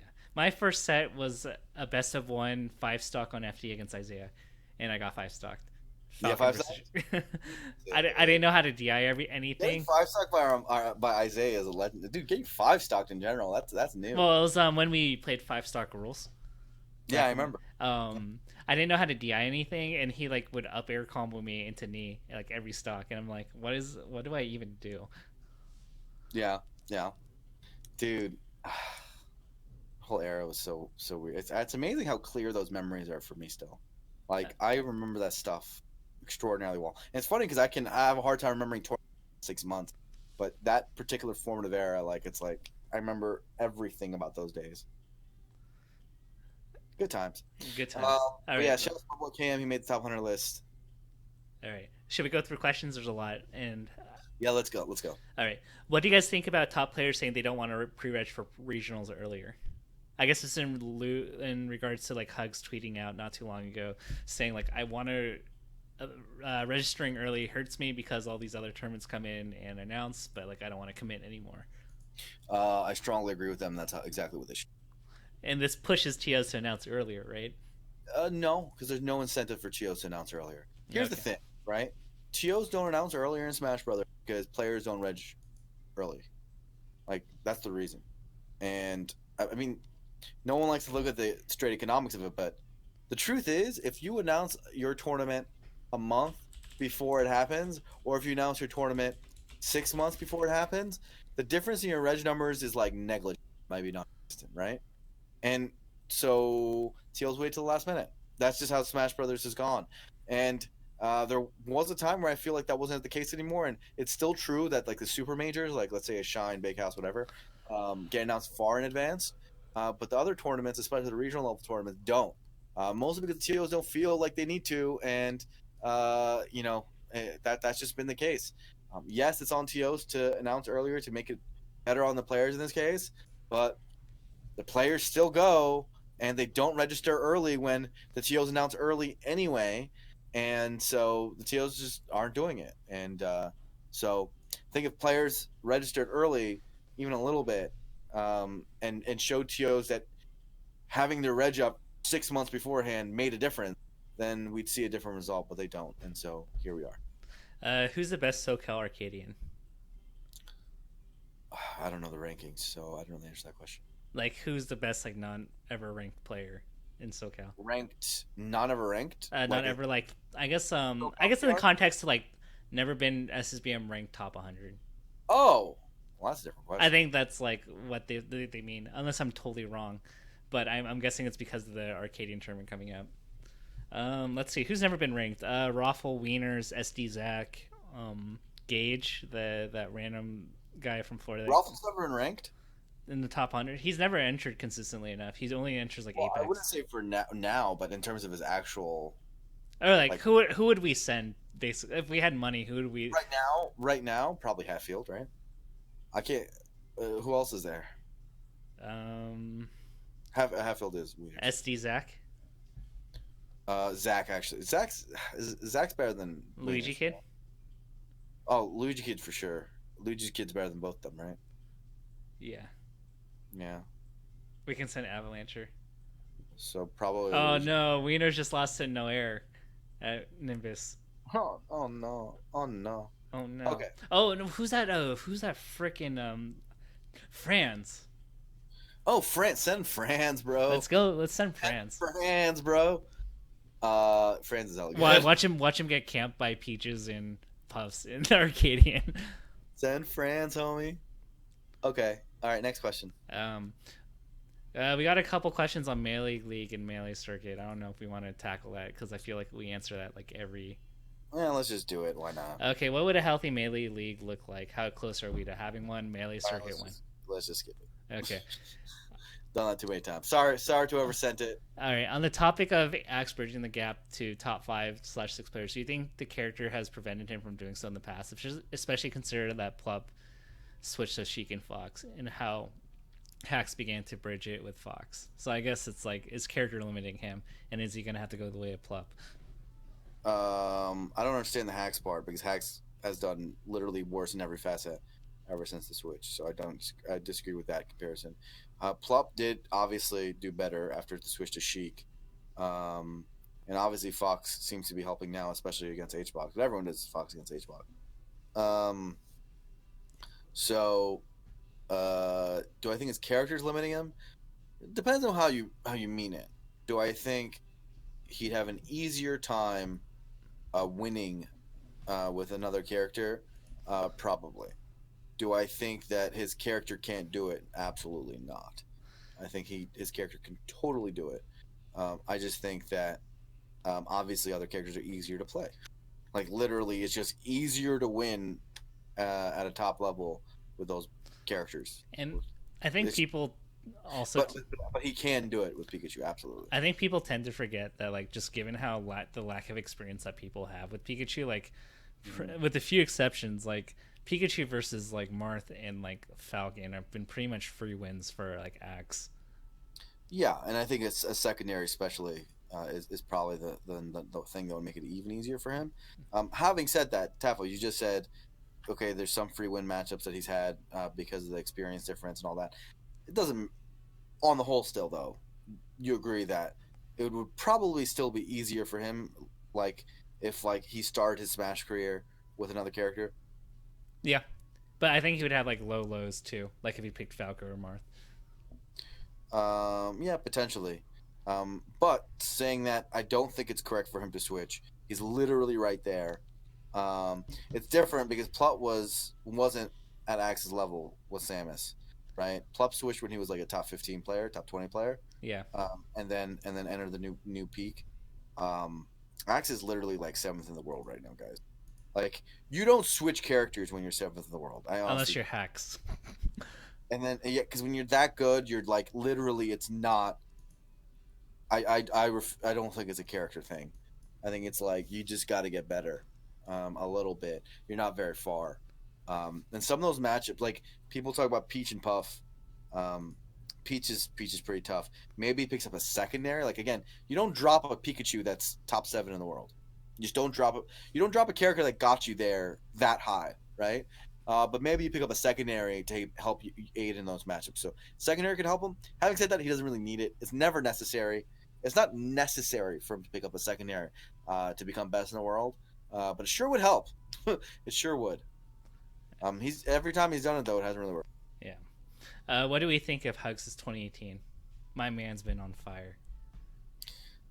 Very good. We didn't talk about NFA, but that shit was fire, bro. Played great. So, I'm proud of him. Like, you go Genesis and then No Fun Allowed back to back on him, bro. Yeah. And he did well at nudes. Hugo's having a great year. We'll see how long that lasts. But I think he's playing super solid, so he deserves it. It's kind of interesting He because 3-0 Duck at Genesis, dude, Duck was so mad. as he should be. He got 3-0 by Hugo. Hugo destroyed him. That down B on the ledge, like I think he like ended up gimping Duck accidentally because like Duck edge air dodge, and I think that like tilted him because I think that was for game one. So Hugo's doing really well. You know what's Hugs' motivation?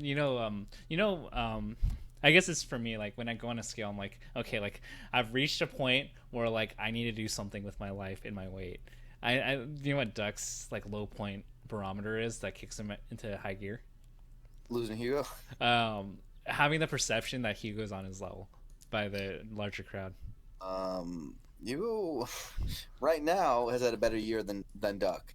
Yeah, That's like obvious. So Duck can feel all he wants, but Hugo's had a better year.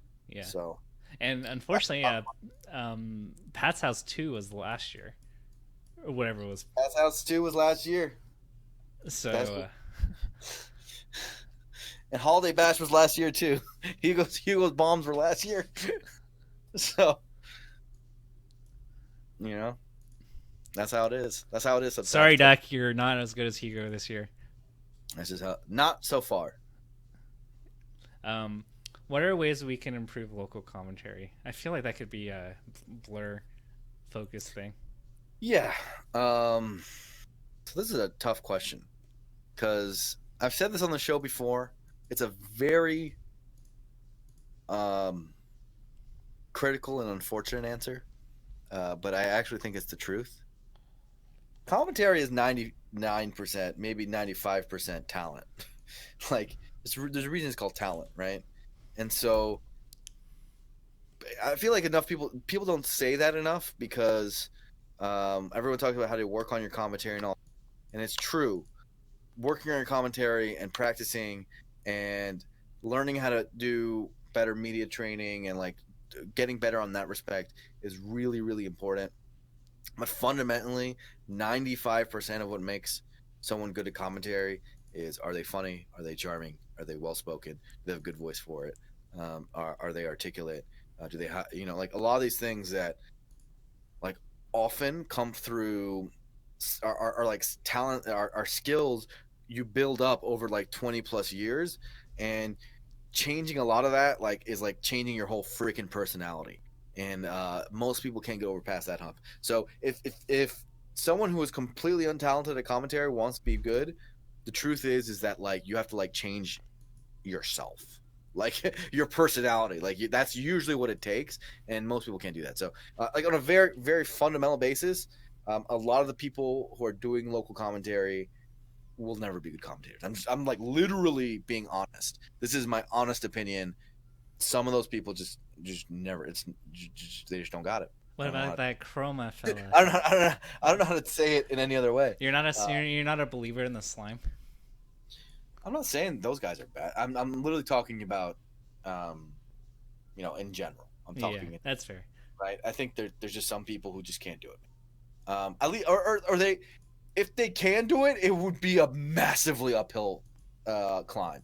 Right. They need a lot of like skills in how they speak and interact as like a regular human being before they can get there. So now the 5% is really important, and that 5% is actually like really really critical, and it's like a huge difference maker. And most of us actually are still very untapped in terms of how good we could be, because that remaining percent is actually a massive scale that like makes you better or worse. And so the people who I think genuinely got it, like they have the ability to become incredible commentators. Like let's just say Scar for a moment, right? Scar has all the talent in the world to be a great commentator.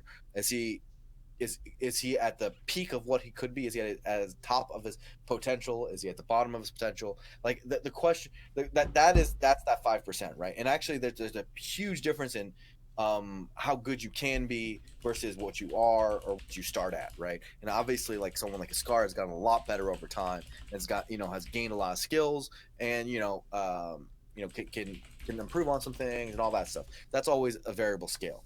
So with local commentary, the number one way you can improve it is by picking the right people. And I know that sounds, again, this is not usually what people say. They're like, oh man, go and grind, get better at comedy. You're the TO. I'm talking to the TOs right now. You got to pick the right people. You gotta have an eye for it. Yeah. You gotta know who's actually But decent and here's has potential. And most of them can't become great commentators, but at least guys who are passable is like the first step. here's You kind of know, the issue with local commentary. The people who are good enough to commentate are the ones that are still in bracket for most that's not all. regions. I disagree with that. For Strong. most regions, I feel like that's the case. I don't. I also disagree with that, though. For on most regions, you might be right. Not, I mean, SoCal has like pretty good, people that aren't making it late in bracket. Yeah, but then you look at the freaking Nimbus stream and the commentator's trash. That stream is like impossible to watch. I mute it every time. I'm just gonna be honest. Well, that's because we're not encouraging good local commentary there on Thursday, so they can watch us. Okay, It's the long con, man. all right. I bet I don't know if Nimbus is on right now. I bet there's a lot of people who've got us on right now, and they've got that thing on mute in a second tab. I think that is the current strat right now of Twitch. So yeah, people in chat are saying they do. That's just how it is with Smash Brothers. So I think step number one is picking the right people, and that's a very difficult thing. And paying those people if you can. If you can't pay them, you probably can't because you're Smash Brothers. At least get them water and like a meal, Do something nice for them. How about that? so that they can stay on commentary Yeah, undistracted. and give them more hours. Like that's really what it is. Is like find the right people. If they're not, if you pick the wrong people, kick them out. Be cold ass blooded.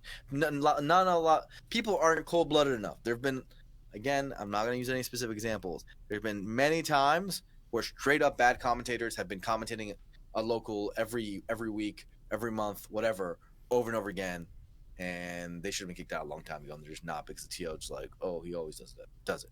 Don't do it. Take them out if they suck. Be a cold blooded person. It's okay. Sometimes you gotta face your dark side. Damn. And then like the guys who are actually, you feel like they're doing a decent job and they're representing your brand, they're doing a good job for your scene. Give them all the support you can give them because they're carrying you right now. Because that's a difficult job to do. So give them as much support as you can get. Give them as many hours as you can give them so they can practice and build their resume so that they can do commentary at larger events. And most of it solves itself if they're actually good, right? Like most people who are innately good enough to become commentators, hours is a huge thing, and the thing they need after the hours is like actual training. And none of us have really done that. So most of us are still missing that to begin with, right? The big gap that exists between the top tier of commentators in Smash Brothers and the guys who have the talent but aren't there yet is just experience, right? Like they don't have the experience to do it yet. So give them experience, give them hours, and that'll help. An alternate answer is to not improve local commentary and maybe we can invest in technologies to outsource it. Maybe we can not Skype someone in, but have a delayed feed with like a hub stream or something like that. Like for example, you could take Toph and Scar in the Twitch office, put them in the Twitch studio, and have them commentate your locals around the world, and we can make a stream out of that. Like ideas like that where we take in streams from different regions or maybe your region, and we highlight that, and we have those guys commentate over those sets from a central hub location, studios location. Stuff like that could totally be done too. So maybe that's the answer. So a lot of different ways, but for now, I think my immediate advice before any of that stuff ever figured out is pick the right people, because getting better at commentary is getting better at 5% of what makes you good. 95% is usually innate.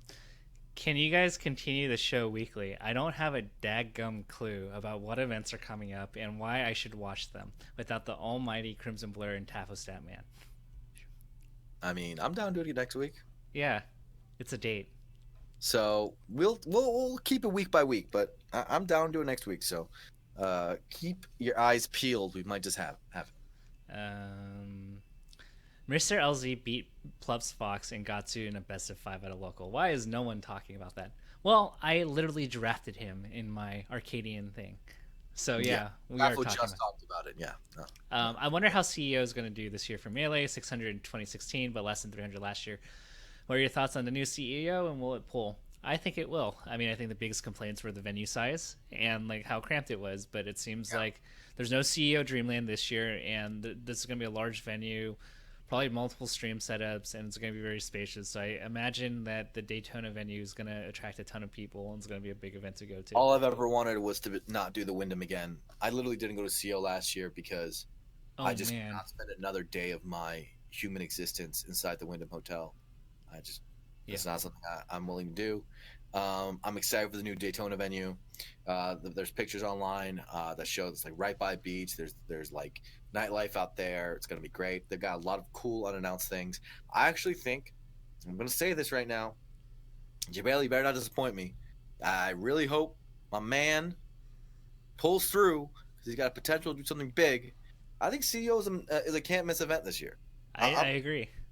I actually think CEO is going to be so godlike this year, and has a chance to really set a new bar. Now it's up to them to like give Smash the spotlight and give it the support and give it uh, a lot of the fine tuning of the event and logistics that I think we all need to see for CO to for that statement to be true. But I think it has the potential to be that good, and I really hope my boy pulls it out because come on, man, you got all the tools this time. Dude, This time, CEO is it's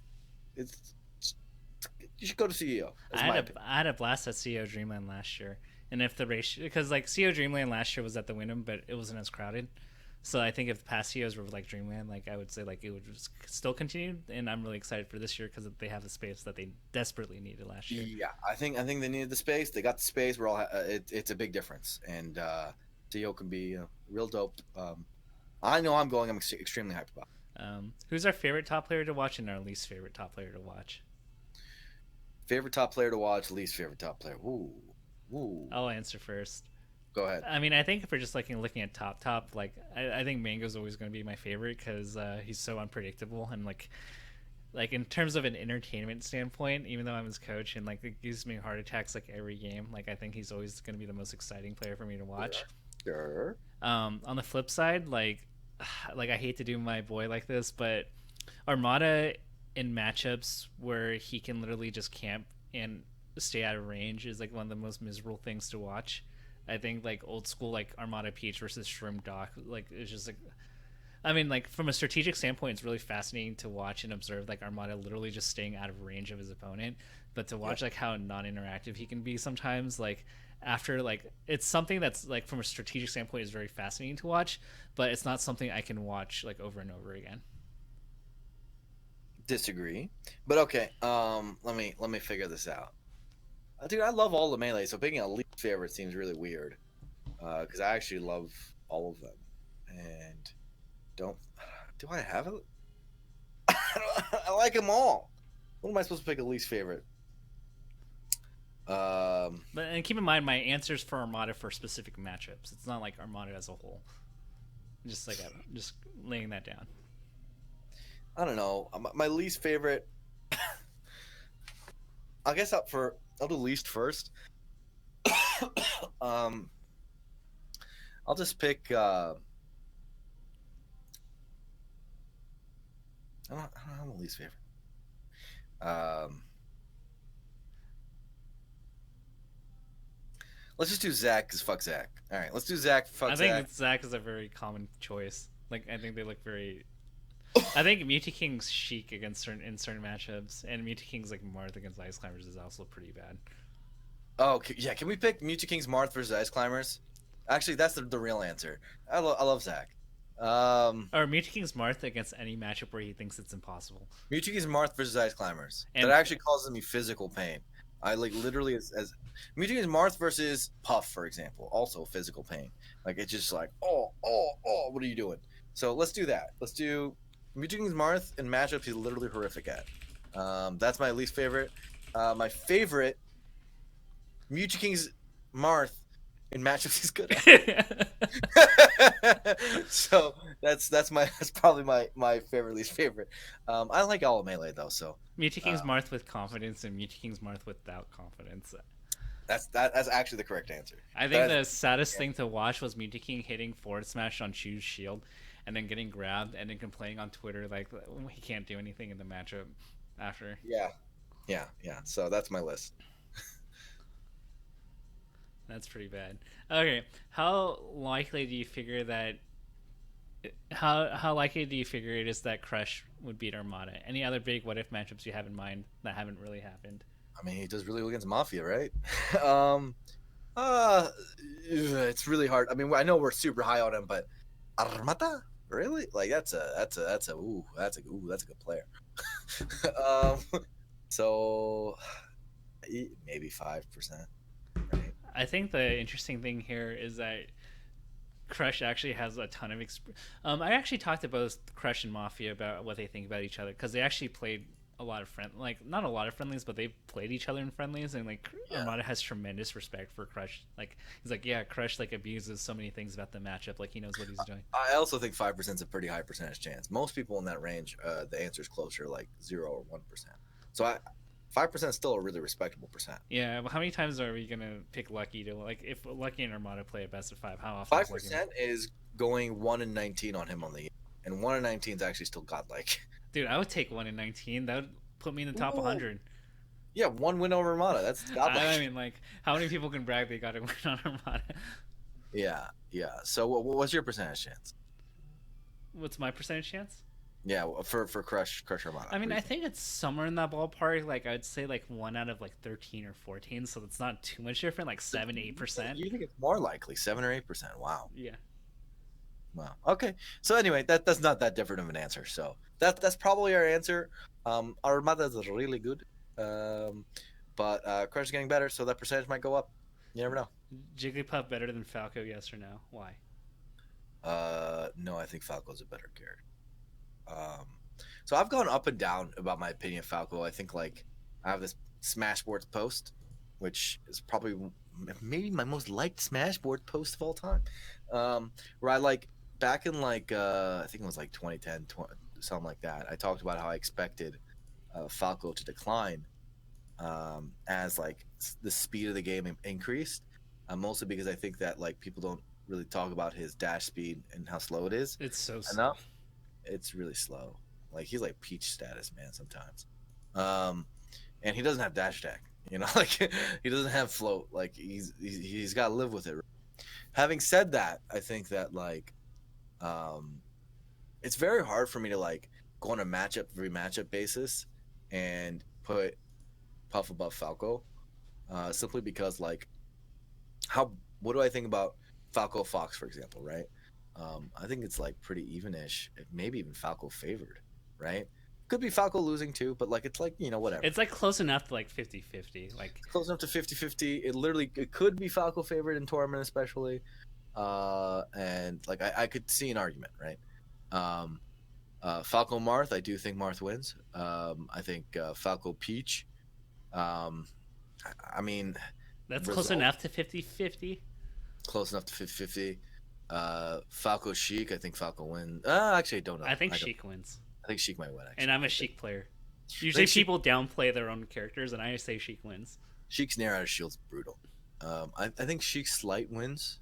Sheik has more consistent punishes and like kill setups than Falco does. Yeah, Sheik Slight wins. Falcon, Falco obviously wins. Pikachu. I think it's like slightly Falco favored. Is it? I don't know. I think Falco wins. It's pretty much, say in practice at the moment, it's in practice right now. It's Pikachu favored. And we're talking about theoretical. I think like even Wes and Manga both have consistently been Axis Pikachu. Consistently? Are you using the word consistently over that? Like that's not true. Like my mouse is not on. Like Wes has had the upper end on Axis Pikachu, and most of Mango's losses Is is that like lifetime? Is Wes positive on I- Axe lifetime? I I'm doubt it. pretty sure like in recent modern era, and I actually have a website I that think I don't know. I don't know. I actually can look this up right now. Axe Dweb says Axe hasn't beaten Wes in over 2 years. They haven't played a lot, but that's still a crazy stat. Like Wes has gone the better end of Axe in like They didn't recent. play last year. I They didn't mean, play last okay, year. in 2016, Wes went 5-0. Okay, but now we're taking like data from 2 years ago. But like, what other data do we really have that Okay, points? sure. But that I mean, and that was what Sandstorm. Wes was all basically they played each other a bunch when Wes was on his stuff, and that when Yeah, Axe was. it was PAX Arena rewired in Evo 2016. We're literally talking about like a perfect era of Wes and Axe's probably worst era of a few years. Like if Axe and Wes played right now, who do you got, Tafo? Like right now. Um, well, I think Wes sucks ass right now. So Axe. The answer's Axe. So like, I just think that like the laser eliminates a lot of Pikachu's mobility in the matchup that it makes it so hard to like consistently like approach. yeah.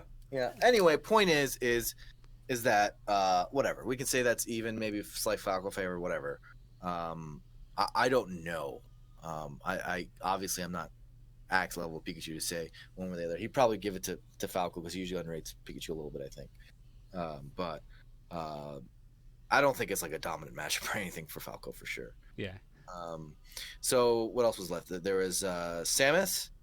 I think Falco slight wins against Samus. Yeah. Pikachu kind of results don't show that. Once again, in practice, results do not show that. Like Samus' lifetime is destroyed Falco's. So PC. that's a thing to keep in mind. Like in practice, that has not been the case. But I like it my theoretical. Speaking of in I practice, like a lot of what Falco can do. I love how everybody thinks like Sheik versus Ice Climbers is like 50-50. It's like, yeah, you just gotta play perfect and never get hit. And like I always say, like is actually just bad. That's my opinion. Like, I think both theory and practice that matchup. Just I feel like if you never got hit, like you're just the better player. And like, I think people who think it's not really value Sheik's shield drop. They think Sheik's shield drop is like broken. I can like the thing is I can hit Ice Climber 7 times and then like lose. Like I can hit like every time I can hit Ice Climber 6 or 7 times for every time he hits me and I lose. Yeah, and that's where a lot of theory discussions get difficult because people often undervalue punish game and they overvalue neutral in theory discussions. They're like, oh, you can do this in neutral and whatever. But it's like, bro, what if they never get in that spot? And what if you have to do that same thing, same mix up 10 times in a row, and they have to beat you once, right? Like usually that doesn't get factored in as cleanly in theory discussions. So I don't know. But point is that I'm trying to make with going through Falco's matchups and whatnot is that it's not a bad spread, right? Yeah. It's but people are spread. saying that Puff spread's like better.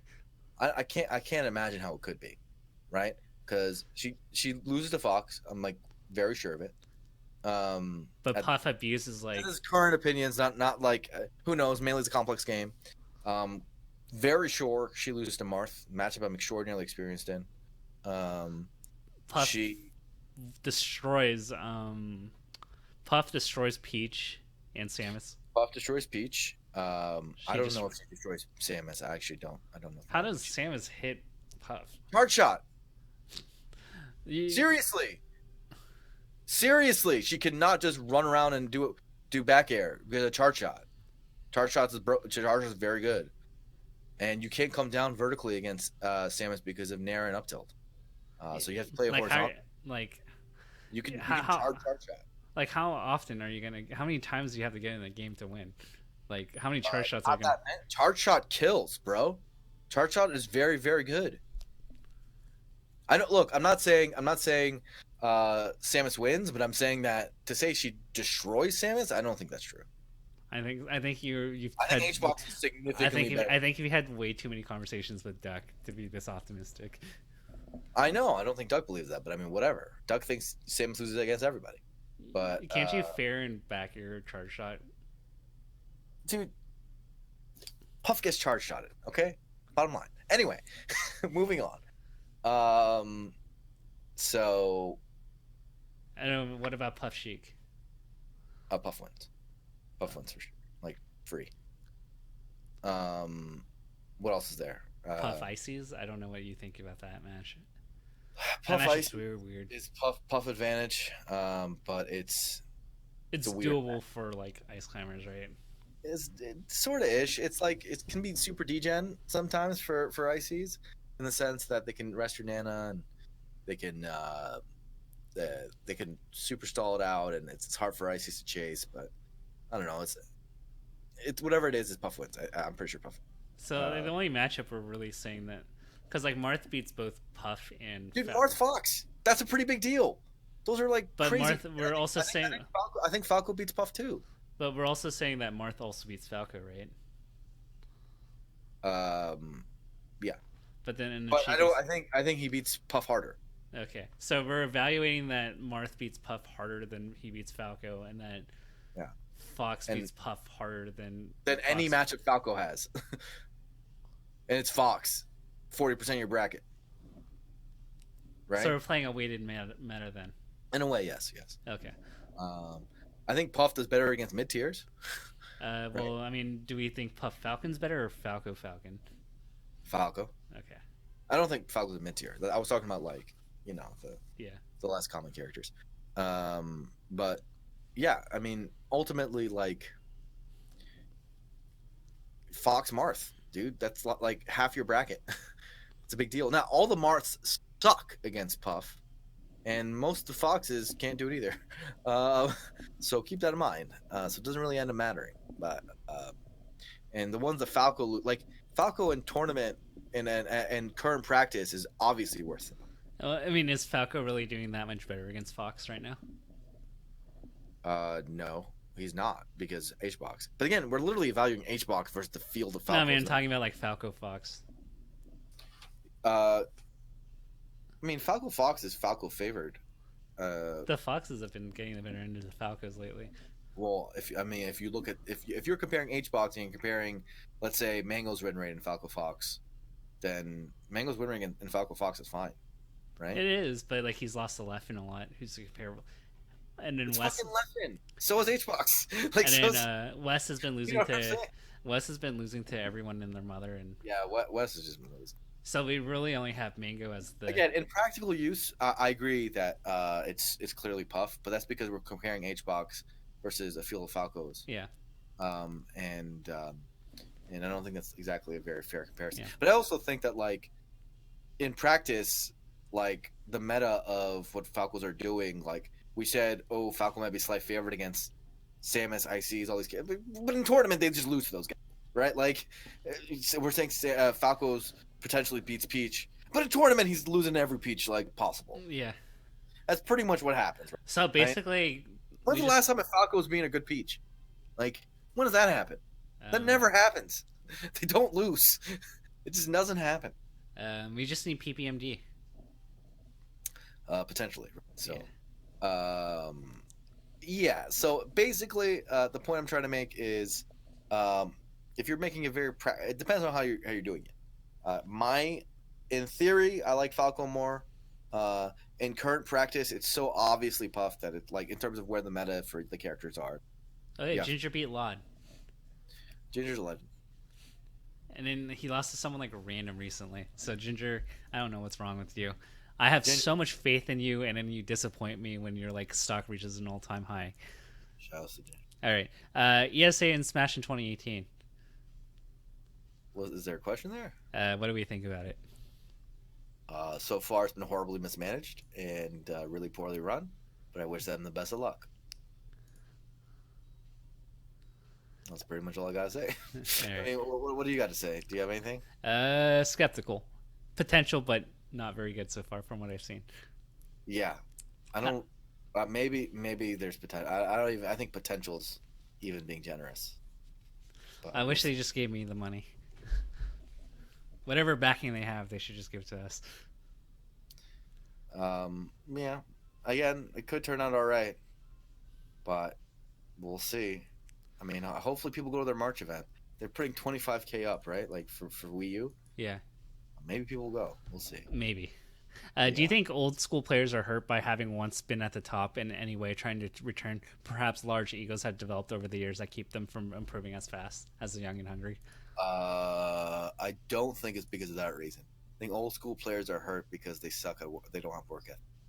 I think this is usually um, what I think is the case for old people in esports in general, right? Is people often say like, "Oh wow, there's some esports where the young guys are winning a and then you actually like are in the industry and you talk to the players and you realize the old guys who've put in a lot of hours when they were younger and have gotten older are just not working anymore. They're like literally not practicing often, right? And that's like the problem you often see more than anything else is the work ethic is like super low. And you know, it's understandable. You play a game for like 12, 13, 14 years, kind of like wrestling that skill, especially if you've just spent a decade beating 99.9999% that you play against, right?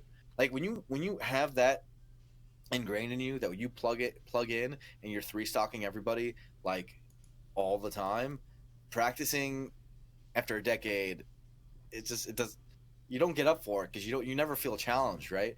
Um, and some of those guys they start feeling challenged and it's too late because they haven't been working for decades, right? And they've so many bad habits instilled. Um, so that's usually the core problem. Not like they've been there before and all that. Being there before is a great thing because having confidence is great. Um, the problem with confidence is you don't work hard if you have it. Ego gets you. Yeah, and the thing that's different about like Hugs and Mewtwo King is that like yeah they're old school, but they put in like a shit ton of work to like get to where they are too. Yeah, I think the most lethal combination is experience and work ethic, right? So basically, and we say this a lot, is that the most likely person to jump onto a top 30 list in Smash Brothers is always the old guy who's has the fire again is working really hard. That's the truth, right? If you take someone who's like literally not ranked right now, and you're like, okay, who can make it? Let's say Lucian comes back, right? And he puts in a shit ton of work and like really wants to get better. He has a better chance of becoming a top 30 player than like a random guy who's not top 100 in my opinion, right? Just because he literally has done it before, his mentality would be there and all that stuff. And he hasn't been a top player for like a long time, like 7-8 years, right? And Yeah, I still like him on that. Like okay, Wobbles is an example or a Fiction, right? Fiction, he could become a top 25 player this year just because he's trying again. Like that's really all it takes is if they get their work ethic right, then it's like auto. It totally does. it's like Silent Wolf, another top player that could come back. Yeah, if Silent Wolf comes back, he'd become a top 20 player. That's just the bottom line. He's that good. All right, I think let's see. I'm gonna call that the end of the night unless there's like one good question that comes in the chat. Let's do one more question. Let's figure out one. We always do the last Okay, question. that has to end on a good note. Okay. Chat, give us one more question. It has to be good, or else we're not gonna Gotta pick be it. good. Gotta be good.